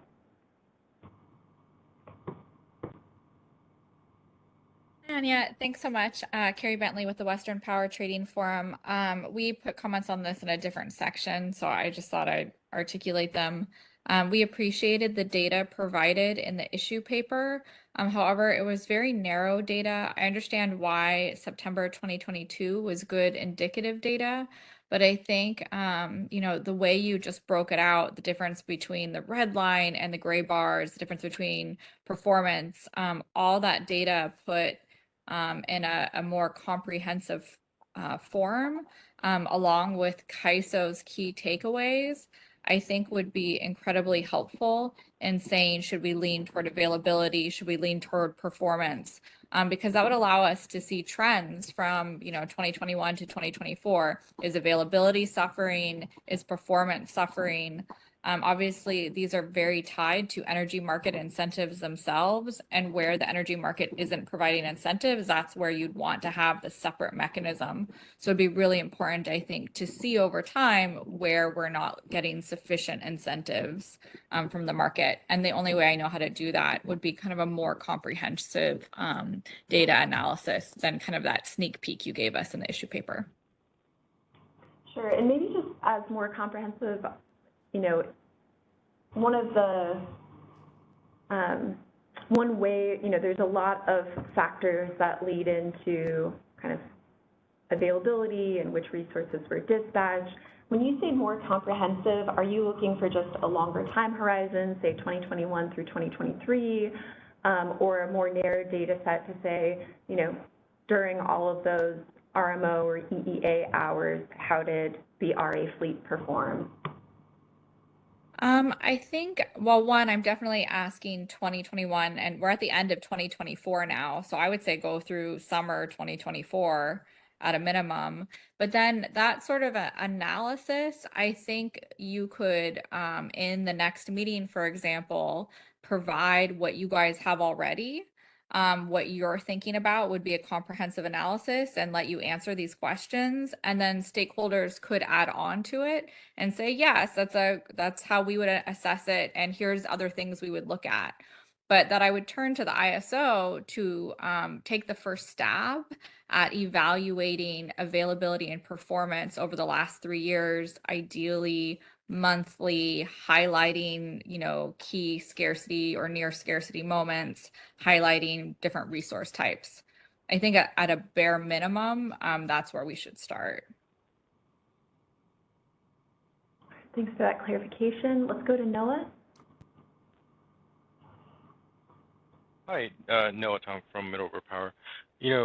Something we've discussed a little bit earlier today, and Partha's response to Carrie, given the default counting rules within the ISO and the various LRA jurisdictions of how to set counting accreditation, I'm wondering, what happens in this manner of an LRA elects to use UCAP, which I think most people would then say that we should remove RAIM, but then another LRA says no, they don't want to use UCAP, and I understand Partha's hope and goal that other LRAs do use UCAP, but there is that situation when an LRA says no, we think our resources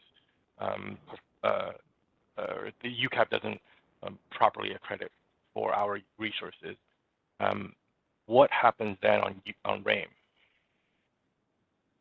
Does the ISO remove RAIM and sort of have an LRA, allow an LRA to use ICAP in that sense, as is what we kind of have today?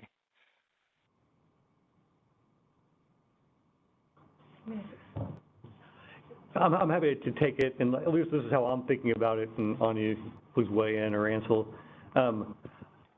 My hope is that we can get to, my hope is in that UCAP design, that at least when we're talking about the applicability of incentive mechanisms. I think that what I'll say, first of all, is that based on the comments, I feel like there's almost uniform agreement that the existing RAIM structure isn't effective and probably should be replaced. So I'll say that's probably the starting point. To the degree that we are working on the UCAP design, I think our goal first is to try to get that alignment, get that agreement that that everyone's going to be adopting a uniform structure. I think what you're asking is a hypothetical and a valid hypothetical of what happens if we don't get that uniform structure. I think that's sort of one thing that we're teeing up in the issue paper of that would be very challenging. That'd be very challenging to have different applications of a UCAP structure by resource types and different applications of RAIM. I think that's might be where PG&E was going in their proposal. And so I think that our goal is to maybe avoid that outcome at the start via this UCAP design, and then have to take on that hypothetical if we don't get to that point. And then we're thinking about what does both, you know, what could both UCAP be accomplishing as well as what could, whatever that revised availability incentive mechanism look like. Yeah, that's appreciated. This is, you know, sort of, I guess what Carrie was speaking about earlier with regards to what is the goal and problem we're trying to solve? Is it to solve for the default tariff accounting conventions versus something an LRA would be using? And this is also why when we, Middle River, looked at sort of the program as a whole, you know, taking a step back on, hey, how do we simplify the ISO program such that there's no sort of issues with regards to various LRA programs to maintain reliability. We strongly urge and recommend the ISO should consider the ELCC aspect under PCAP for its program. Thanks.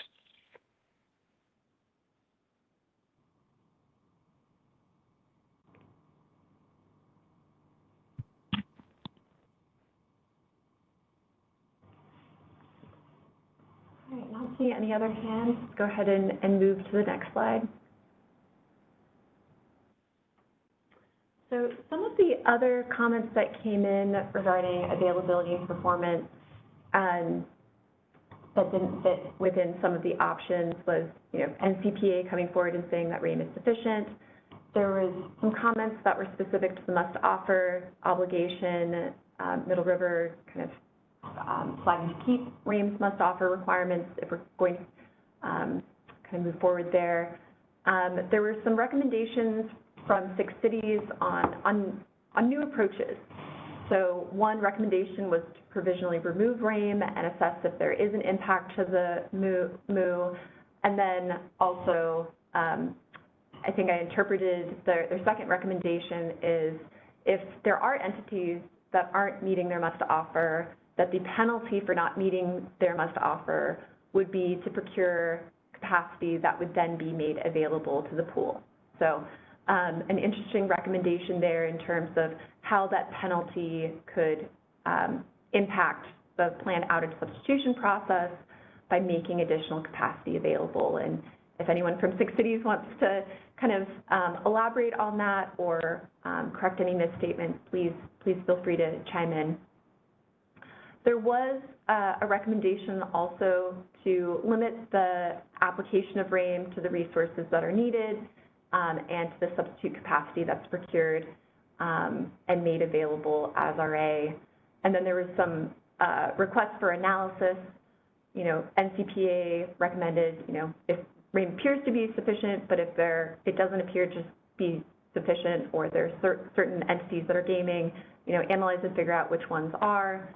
And then SCE had a recommendation that with any of the approaches that we analyze the forward cost impact to generators under various conditions, recognizing that gas units may not be dispatched frequently in the future, and to look at kind of the cost impacts from a capacity and energy perspective. So wanted to flag these other comments that came in, and I'll note that Cal Advocates in the comments that came in yesterday also kind of recommended that if RAIM is kept, that we eliminate the deadband, no longer exempt resources under a megawatt from RAIM, increase the RAIM price. So there were some additional recommendations that came in there from Cal Advocates, which I did not capture. Let's move to the next slide.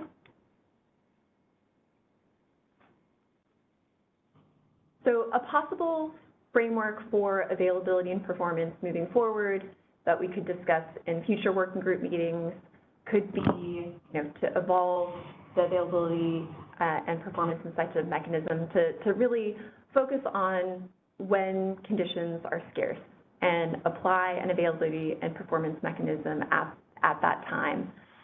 It could also be used as an incentive tool to get additional non-RA capacity to be available. And so one way that we could think about the application is, you know, in the short term, apply an availability incentive mechanism to scarce conditions defined as restricted maintenance operation hours, or EEA, 1 through 3 hours. And then in the long term, in recognition that EDAM is moving to RSC, apply a penalty commensurate with the costs associated with procuring cure capacity to prevent failing the EDM RSE, or to cover the cost of paying the penalties for the shortfalls. So that ties in with track 3 and kind of the future of some of backstop capacity, but wanted to highlight, you know, we could take a short-term approach targeting scarcity conditions related to RMO and EEA, and in the long term tie this to RSE. On the issue of penalty, there was some talk about increasing the penalty level, whether that's as high as kind of the Eastern markets approach for pay for performance. I thought the comments from Sunrise on having more of a graduated reward or penalty depending on the level of scarcity was interesting, and thought it might make sense for us to discuss that further as a working group.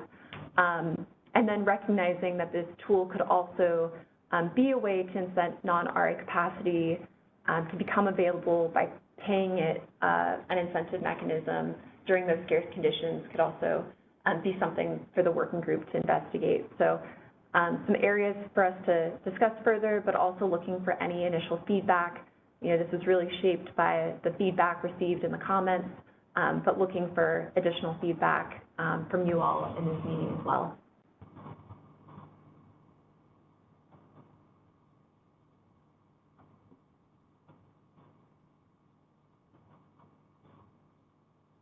All right, well, more to discuss in the new year. It'll be a big 2025 for all of us on track 2. With that, I'll pass things over to Hillary to begin the discussion on track 3. Thanks, everyone. All right. Good morning, everybody. As Anya said, we'll move now into track 3, the final of the 3 tracks that we're going to discuss this morning.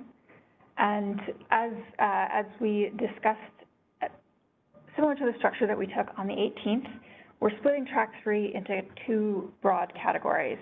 The first is resource visibility, transparency into the status of capacity on the system, and the second is backstop reform.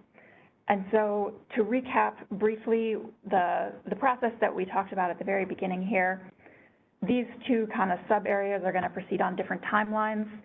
The resource visibility aspect that we're going to talk about first here is the one that we're going to be moving forward with on a more first.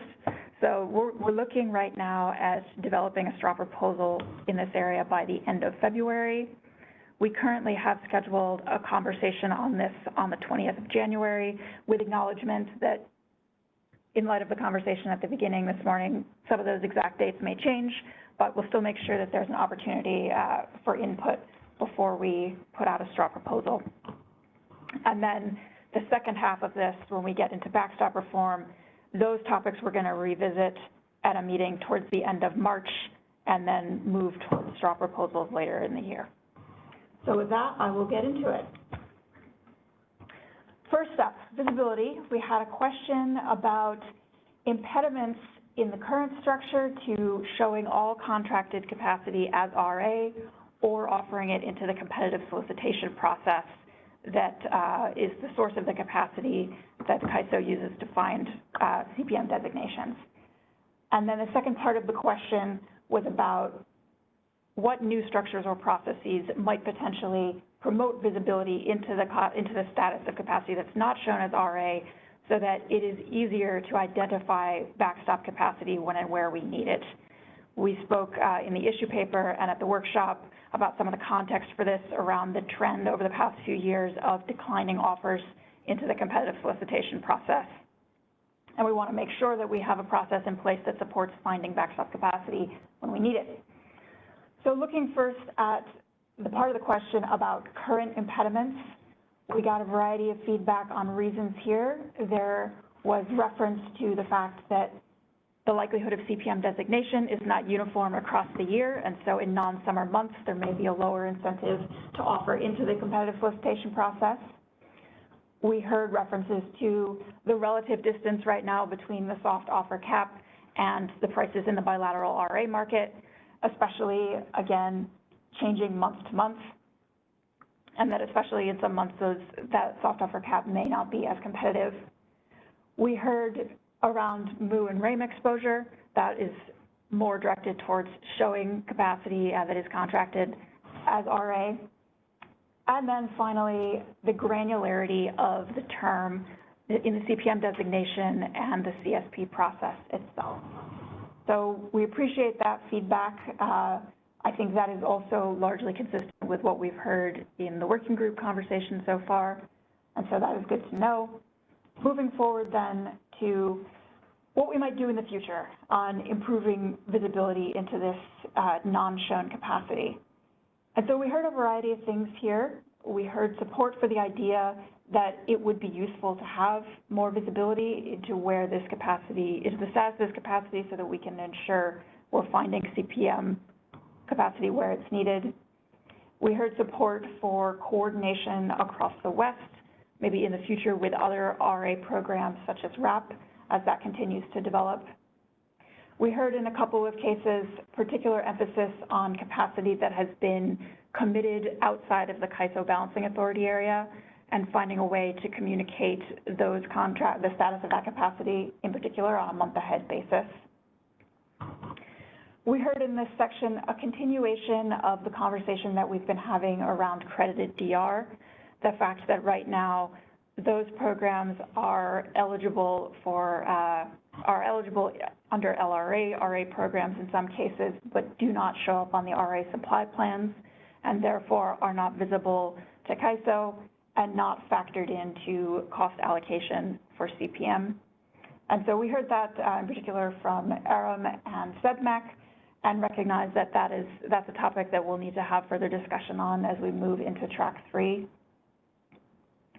We heard a clarification from 6 cities that there's really a distinction between providing visibility into capacity status and taking on new obligations or requirements.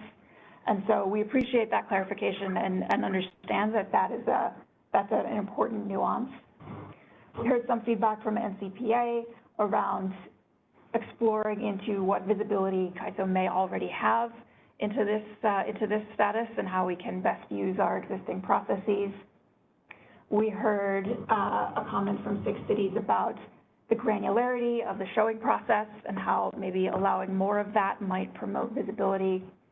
And then finally, to reference back to the conversation that we had in Anya's section just now, we heard a comment from 6 cities about the potential to have some synchronicity between the CSP process where CAISO is finding CPM capacity and the pool process discussed in the substitution section. So I will pause there first. Does anyone have questions or comments or like to elaborate on any of these? We have a hand raised at the moment by Kyle. Hey everyone, Hi, Kyle Kyle. Novice Thank with you. Cal Advocates.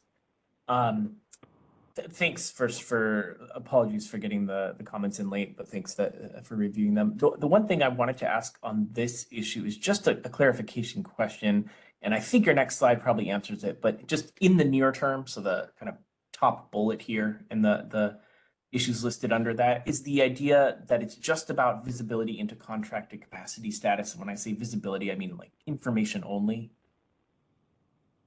That is correct. That is what we're looking at right now, and the issue that we're thinking about as we're developing this draw proposal. Okay, thank you so much. That's all. And did anyone? Thank you. Not seeing any other hands raised at the moment. Okay. With that, we can move to the next slide. And so looking forward then to the development process for the straw proposal that we are planning for the end of February. This will be familiar from the issue paper, but what we're looking at is on a visibility only basis, creating a new process to provide visibility for the ISO into the status of capacity that is neither shown as RA through the RA supply plans nor bid into the competitive solicitation process. And so we have a list of categories here. Now, this does not have to be the final list. It does not have to be this is inclusive, but does not have to be comprehensive. But these are areas that we've identified that could potentially be useful to have more visibility into. And so these will be familiar from the issue paper. We have capacity that has been sold outside of the CAISO BAA. We have capacity that has maybe been contracted but has been not shown due to holding for substitution or for anticipated outages. We have capacity that has just not been contracted on a capacity basis at all.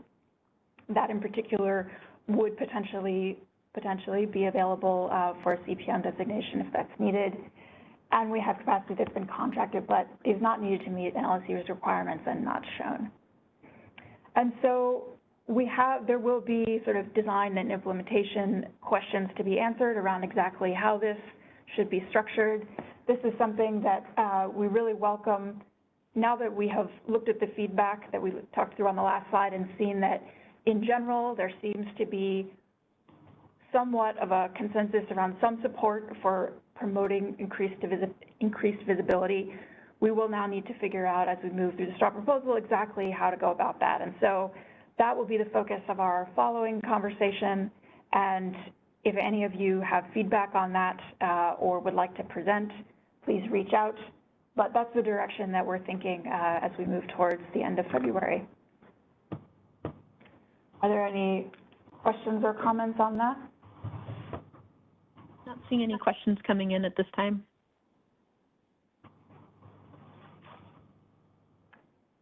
Noah? We just got a hand raised by Noah. Hi, Noah Tom from Middle River Power.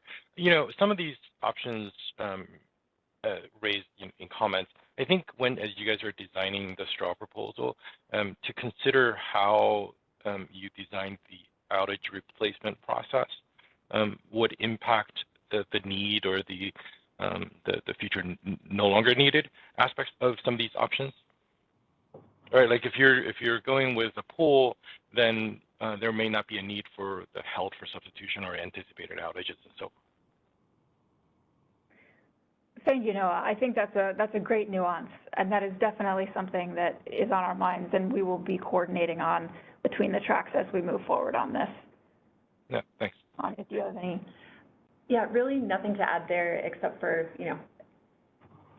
recognizing that if we have, stakeholder support for moving forward with the pool and further build that out, that there's a direct relationship here with, what visibility is needed and kind of the forms of visibility that would be required, and hoping that it doesn't result in, holding back capacity for substitution or outages. Thanks.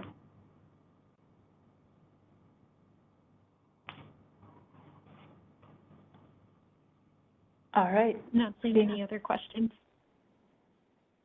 Sounds good. Thank you. We can move to the next slide. So next we'll move into the variety of topics that we're looking at under backstop reform. And so these are the ones that we will be coming back to a little bit later after we have moved through the straw proposal on visibility. So we're looking at a late March meeting scheduled now. We recognize there's a lot covered here, and so in the intervening couple of months, if there are any of these topics that any of you are particularly interested in, would be interested in presenting in, we encourage you to reach out. But for now, today, we'll talk through the feedback that we got. So let's move first to the next slide on the idea of incorporating a net peak check or an energy sufficiency check at a system level into the CPM program. And so we heard a variety of feedback on this. There was some support, I think, most broadly for the idea of incorporating a net peak check as a start, as a supplement to the current approach that's looking at first at the gross peak. So we heard some support on that front from Calpine, DMM, Middle River, PG&E, 6 cities in Southern California, Edison. We also heard some support for at least assessing the options for how we could start to incorporate an energy sufficiency check at a system level. We recognize that to move in that direction, and we did see some feedback emphasizing this nuance, that if we're going to do that, there would need to be attention paid to how does this method overlap with the energy sufficiency checks that are being done in LRA programs, such as slice of day at the CPUC, and does that have implications for CPM cost allocation if you have entities who are compliant with LRA, RA requirements, including energy sufficiency, but then an energy sufficiency need were to be found at the system level. So we recognize that that is an important nuance, and we'll be paying attention to that. We had some feedback that looking at energy efficiency at the system level, there would need to be more analysis. There is not currently yet a demonstrated need, or they don't currently see that as a demonstrated constraint on the system. So we'll keep that in mind going forward. We had some pushback on expanding to a net peak check or energy sufficiency check at this time. May not be the right time from NCPA. And we got some acknowledgement that one route would be to assess some kind of slice of day framework as a way of approaching energy sufficiency at the system level from PG&E and Southern California Edison. I'll pause there. Would anybody like to elaborate on any of these or ask questions? We have a hand raised by Stephen.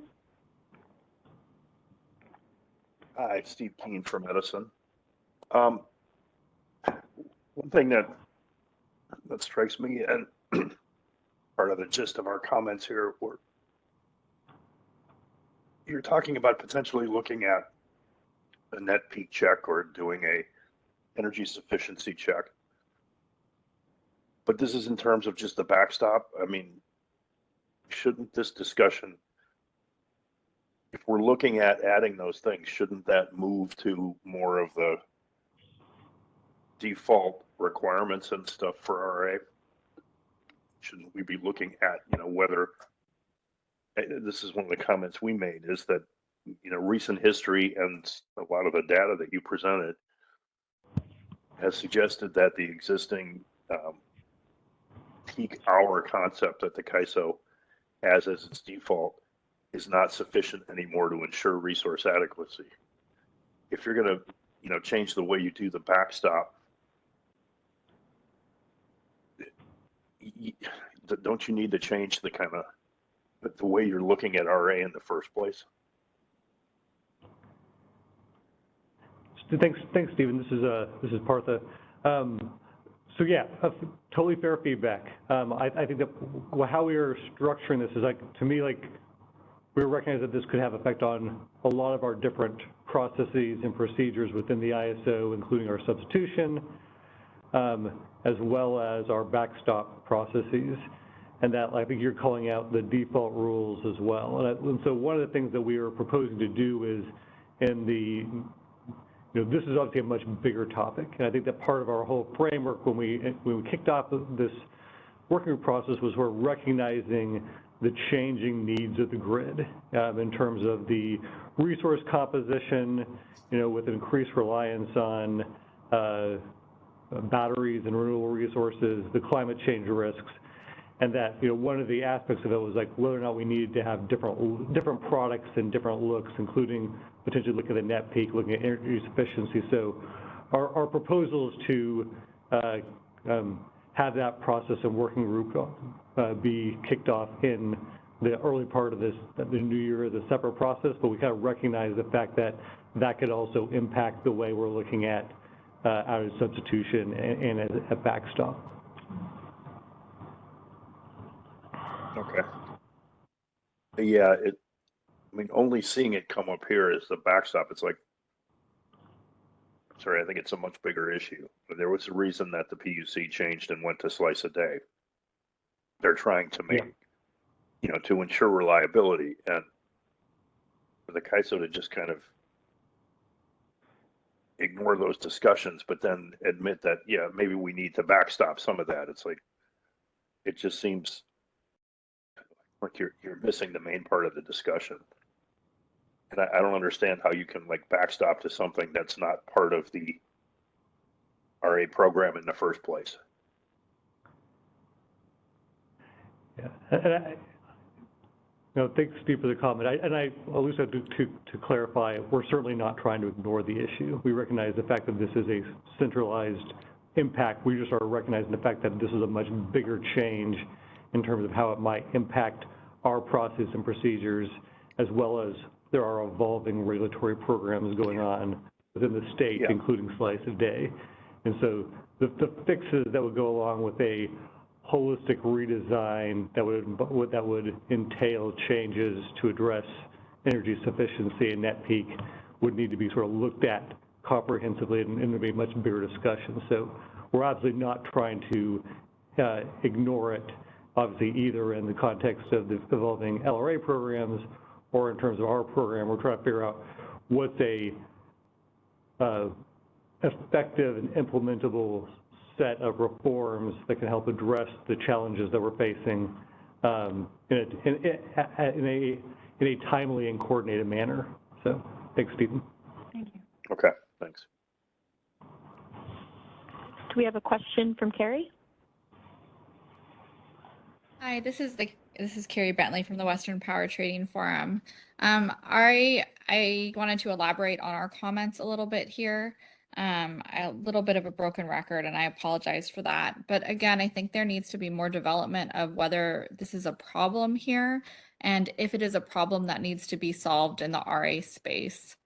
I understand that the CPUC has gone in one direction on that, but the CPUC's processes are very different than the CAISO's.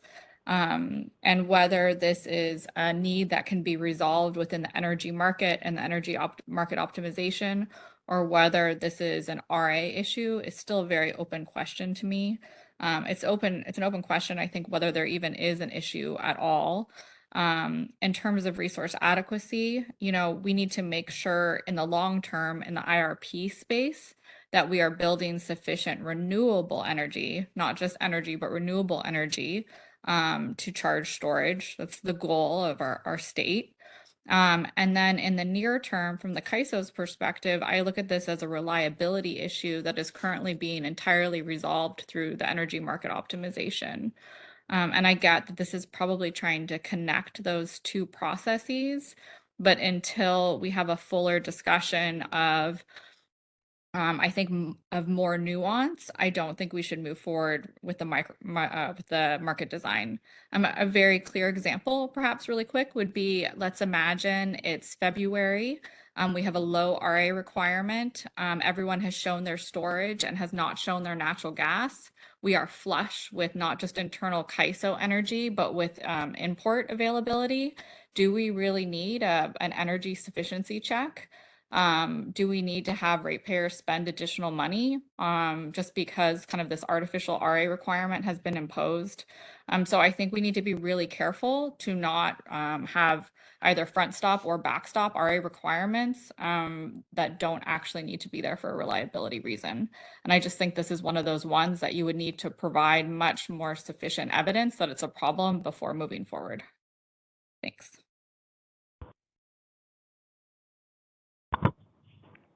Thank you for that elaboration on your perspective, Carrie. Next up, we have a question from Perry. Hey, this is Perry Servideo, California Energy Storage Alliance. I actually have two things, and Carrie hit on one of them, and Steve also hit on one. I'll just work backwards though. So on this slide, you have this sort of framed up that we don't currently see a demonstrated need. I would just the nit here, but I would just say that CAISO has not demonstrated a need, and in fact, they actually demonstrated the opposite. So if you look at the work that you've done in track 1 and the conversations we had on that on November 19th, it was plainly stated that all of the loss of load expectation that popped up, all of the expected unserved energy in 2026 through 2034 was due to a lack of capacity, not a lack of charging energy, which means you actually need to build more battery capacity or build more other resource capacity, but there is still enough energy to charge that up. So really it's that, you know, to what Carrie's saying is there is no demonstrated need for this at a system level. I understand you currently have authority at a local level. Local areas are a little bit different, but I would also, we didn't put it in our comments, but I would also say that that should be given another look in light of these recent studies as well. Now, to Steve's point, and he hit on it pretty well, but just to be more direct with it, if you're looking at doing a net, you know, a net peak load, you know, a net load peak, just to see if you should CPM, what you're actually calling into play here is how should that cost allocation for a net peak CPM occur? And what that means is you might have different resource accreditation in that hour, and you might have different load serving entities portions of that obligation in that hour. So you really are opening up what, just because it impacts cost allocation, you really are opening up the entire evaluation method, because that's the only fair way to do that, aligned with how you do it today. So I just wanted to just say that more directly. Thank you. Thank you, Perry. I see how the comments that all three of you have made are interrelated, and there are some quite holistic questions here. So I thank you. Are there anything else? No, I think that, yeah, thank you, Perry, for the follow-up. I do think that it might be the case where, as a part of that broader conversation, you know, the energy sufficiency look versus the net peak look might be different topics that we would want to explore. And the, you know, it's quite simultaneously, so how are we aligning with these different LRA programs in terms of our redesign? So I think you brought up good questions, Perry, that we should probably explore further. But yeah, thanks for sharing your perspective.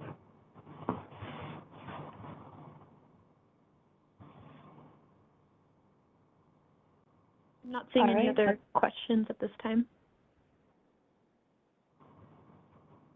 Sounds good. Let's proceed.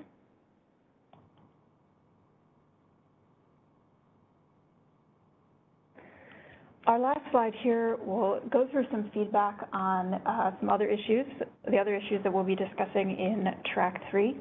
So as a reminder, these are issues that we will have queued up for further discussion later in March, currently the 24th, but that may be adjusted.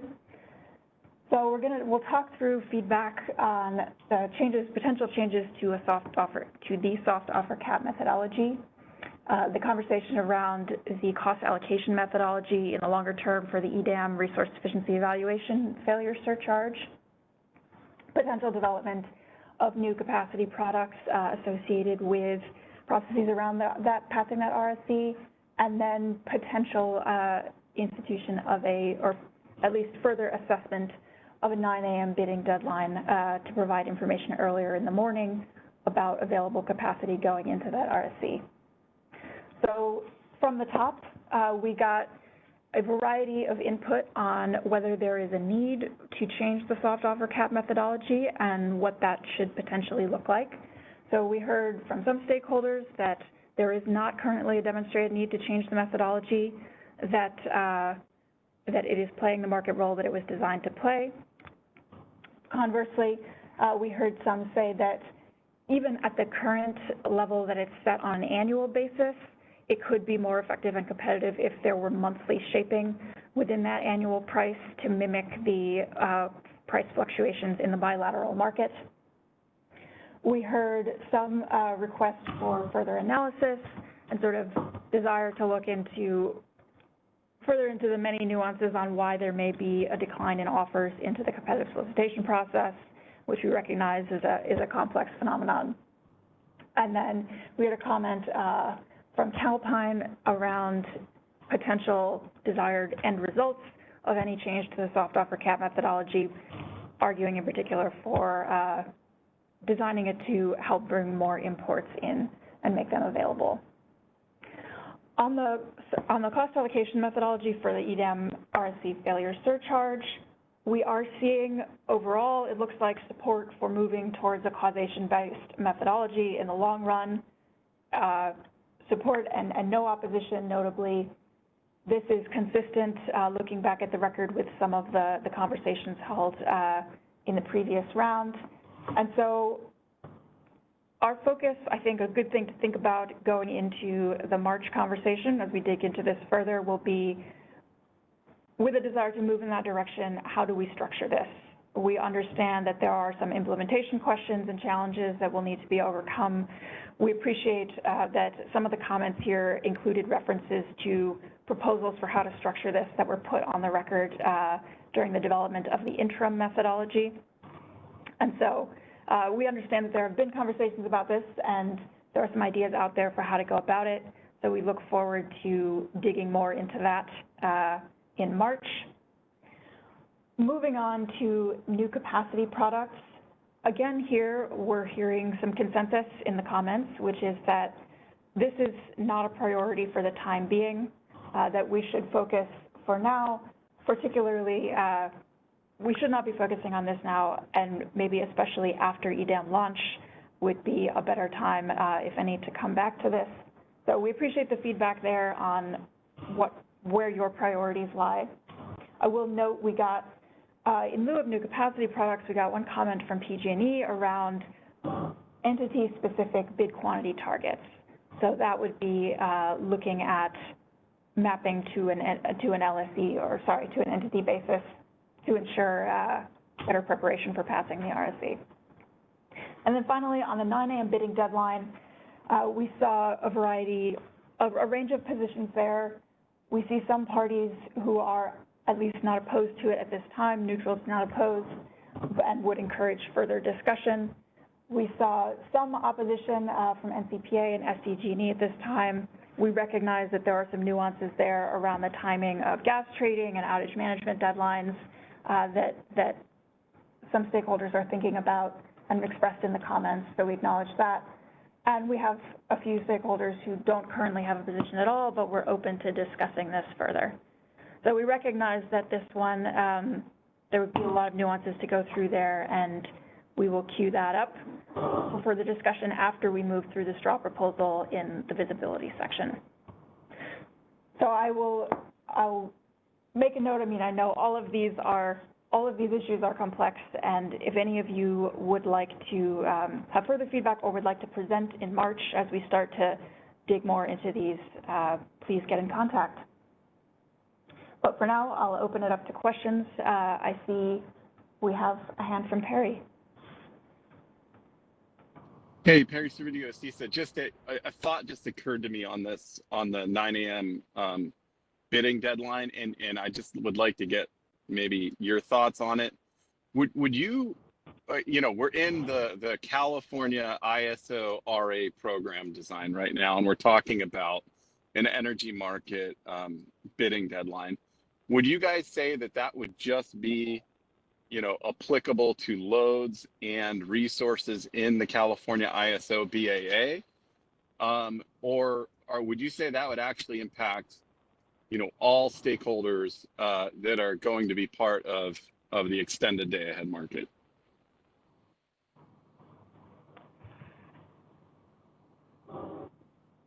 Thanks, Perry. I appreciate the question. That's an excellent question. I look to my colleagues to provide more color if they'd like. My own take is that the problem statement we're really trying to get at was associated with the CAISO BA having information associated with passing the EDAM RSE and potential actions the CAISO BA might take to address that. So I don't think I have a good answer to that question. It's a really good question that we can follow up on. So appreciate that.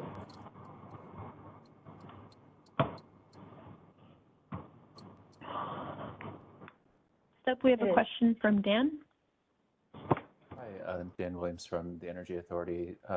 It's kind of a bit tangential to this slide, but I'm just curious if there's space in these discussions for looking at impacts that the intertie scheduling within EDAM will have on the availability of import RA and any potential need to address issues with import RA as EDAM achieves scale over the coming years. I've heard feedback in the past that CAISO is going to be working on some business practices around how entities would be able to schedule import RA sourced from an EDAM BA outside of the ISO BA or wheeling through an EDAM BA. But there's not a lot of firm information out right now on that, and just struck me when sort of looking through the items on this page that may need to be addressed as part of the broader RA discussion. No, thanks. Yeah, thanks, Dan. I'd be happy to follow up with you offline. This will probably really need to have our various SMEs associated with the EDAM implementation as a part of the conversation. So I probably wouldn't want to have a robust discussion here, but could I ask, is this something you've submitted in your comments, or is there something that you'd be willing to share with us on some of those specific examples? Yeah, it's just been a kind of ongoing concern across kind of multiple initiatives. It's just as we get closer, especially as we get closer to next year's annual showing process, we're going to start running into that space where EDAM will be live and import RA will be affected by the rules of EDAM. And so entities kind of have an increasing need to understand what that impact is from the CAISO's perspective. And I just don't feel like there's sufficient clarity at this point, nor maybe sufficient understanding of some of the changes in risk and other things introduced by maybe some of the implementation choices of the EDAM areas, specifically around things like congestion allocation. And I appreciate that CAISO is addressing some of that with regard to the subscriber PTO model in that new scheduling options initiative. It just doesn't feel like there's an immediate space, or one hasn't been communicated for dealing with those EDAM related issues for import RA. Thanks, Dan, for the feedback. I'll follow up with some of my colleagues here internal on those issues. But yeah, I appreciate that those comments. Thanks. Yeah, and if there is a plan to address it in a BPM process, it would just be good to kind of know when and where that's going to happen, to make sure that the timelines line up and we don't have some adverse impact to markets just because of a lack of clear information. Yeah. No, thank you. We've obviously have been having a lot of discussions internally on various topics. I'm not sure if your specific ones, what the forum is to be addressed. So yeah, but thank you. Appreciate it.